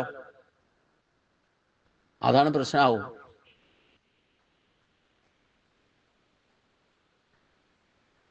ഇത് തന്നെ സംശയമാണല്ലോ. മറ്റുള്ളവരുടെ എന്തു തോന്നും, ലോകത്തിന് എന്തു തോന്നും, അങ്ങനെയൊക്കെ തോന്നിക്കൊണ്ട് നിങ്ങൾക്കൊന്നും ചെയ്യേണ്ട കാര്യം, നിങ്ങളുടെ അഭിപ്രായം അനുസരിച്ച്, നിങ്ങളുടെ മതം അനുസരിച്ച് നിങ്ങൾക്ക് പ്രവർത്തിക്കാൻ പറ്റില്ല. നിങ്ങൾക്ക് ശരി എന്ന് തോന്നുന്നത് 100% ശുഭസ്യ ശീഘ്രം ചെയ്തോളാണ് ഞാൻ പറയാം. തെറ്റാണ് ചെയ്യരുത്. തെറ്റാണെന്ന് നിങ്ങൾക്ക് ബോധ്യമുണ്ടെങ്കിൽ, നിങ്ങൾക്ക് മനസാക്ഷി പറയുന്നു ഇതെനിക്ക് യോജിച്ചതല്ല എന്ന് നിങ്ങളുടെ മനസാക്ഷി പറയുന്നുണ്ടെങ്കിൽ അത് ചെയ്യാൻ പോണ്ട. പക്ഷെ ആ കാര്യത്തിൽ സംശയിക്കരുത്.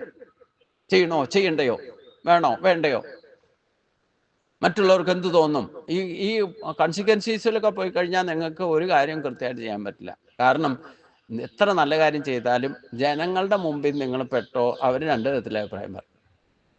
അതുകൊണ്ടാണ് വിവേചനശക്തി യൂട്ടിലൈസ് ചെയ്ത് നിങ്ങൾക്ക് യുക്തി തോന്നുന്ന വിധത്തിൽ, ഇല്ലെങ്കിൽ യുക്തിസകരമായിട്ട് യുക്തി വിചാരം ചെയ്തിട്ട് നിങ്ങൾക്ക് ശരി എന്ന് തോന്നുന്നത് താല്പര്യത്തോടു കൂടി അത് ചെയ്യുക. സംശയിച്ചുകൊണ്ട് ചെയ്യരുത് എന്ന് ആണ് ഇതിൽ നിന്ന് മനസ്സിലാക്കേണ്ടത്. നിങ്ങൾക്കൊരിക്കലും ശാന്തിയും സുഖവും അനുഭവിക്കാനേ സാധിക്കില്ല സംശയിച്ചുകൊണ്ട് എന്ത് ചെയ്താൽ. ഇമോഷൻ ഫീൽ ചെയ്തുകൊണ്ട് നിങ്ങൾ ഒരു കാര്യം ചെയ്യാൻ സാധിക്കില്ല. മറ്റുള്ളവർക്ക് എന്ത് തോന്നുന്നു വിചാരിച്ചാൽ, അഥവാ മറ്റുള്ളവർക്ക് എന്തെങ്കിലും തോന്നിയെന്ന് വിചാരിച്ചുകൊണ്ട് നിങ്ങൾക്ക് ഇഷ്ടമില്ലാത്ത ചായ, നിങ്ങൾക്ക് വേണ്ടാത്ത ചായ മറ്റുള്ളവരെ സന്തോഷിക്കാൻ വേണ്ടിയിട്ട് നിങ്ങൾ കഴിച്ചാൽ നിങ്ങളുടെ മനസ്സിൽ പിടിക്കുകയില്ല, നിങ്ങളുടെ ശരീരത്തും അത് പിടിക്കില്ല. പ്രശ്നം ആർക്കാ? ചായ ഉണ്ടാക്കി തന്ന ആൾക്കല്ല പ്രശ്നം.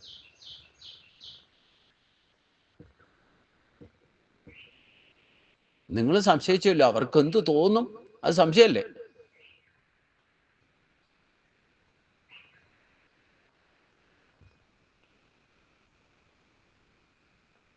ഇങ്ങനെ നോക്കിയാൽ നിങ്ങൾക്ക് ഒരു കാര്യം സെൽഫ് ഡിസിഷൻ എടുത്തിട്ട് ചെയ്യാൻ പറ്റില്ല.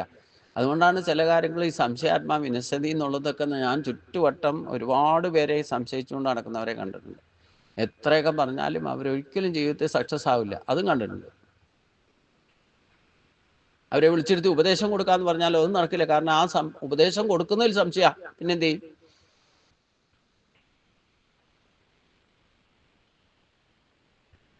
ഇവിടുന്ന് ചിലപ്പോൾ കേൾക്കുമ്പോഴൊക്കെ തലയാട്ടി സമ്മതിച്ചിട്ട് പോകും. പിന്നെയും അതങ്ങനെയാണോ ഇങ്ങനെയാണോ? അതുകൊണ്ട് അവർക്ക് ഒരിക്കലും ശാന്തി സമാധാനം കിട്ടില്ല. സംശയാത്മാ വിനശതി എന്ന് ഭഗവാൻ പറഞ്ഞത് നമ്മൾ തന്നെ ആദ്യം അനുഭവിച്ചു. അതുകൊണ്ട് ന്യായപൂർവമായിരിക്കുന്ന സംശയങ്ങൾ ഉന്നയിക്കുന്ന ജിജ്ഞാസ അല്ല ഇവിടെ സംശയാത്മാവെന്ന് ഉദ്ദേശിക്കുന്നത്.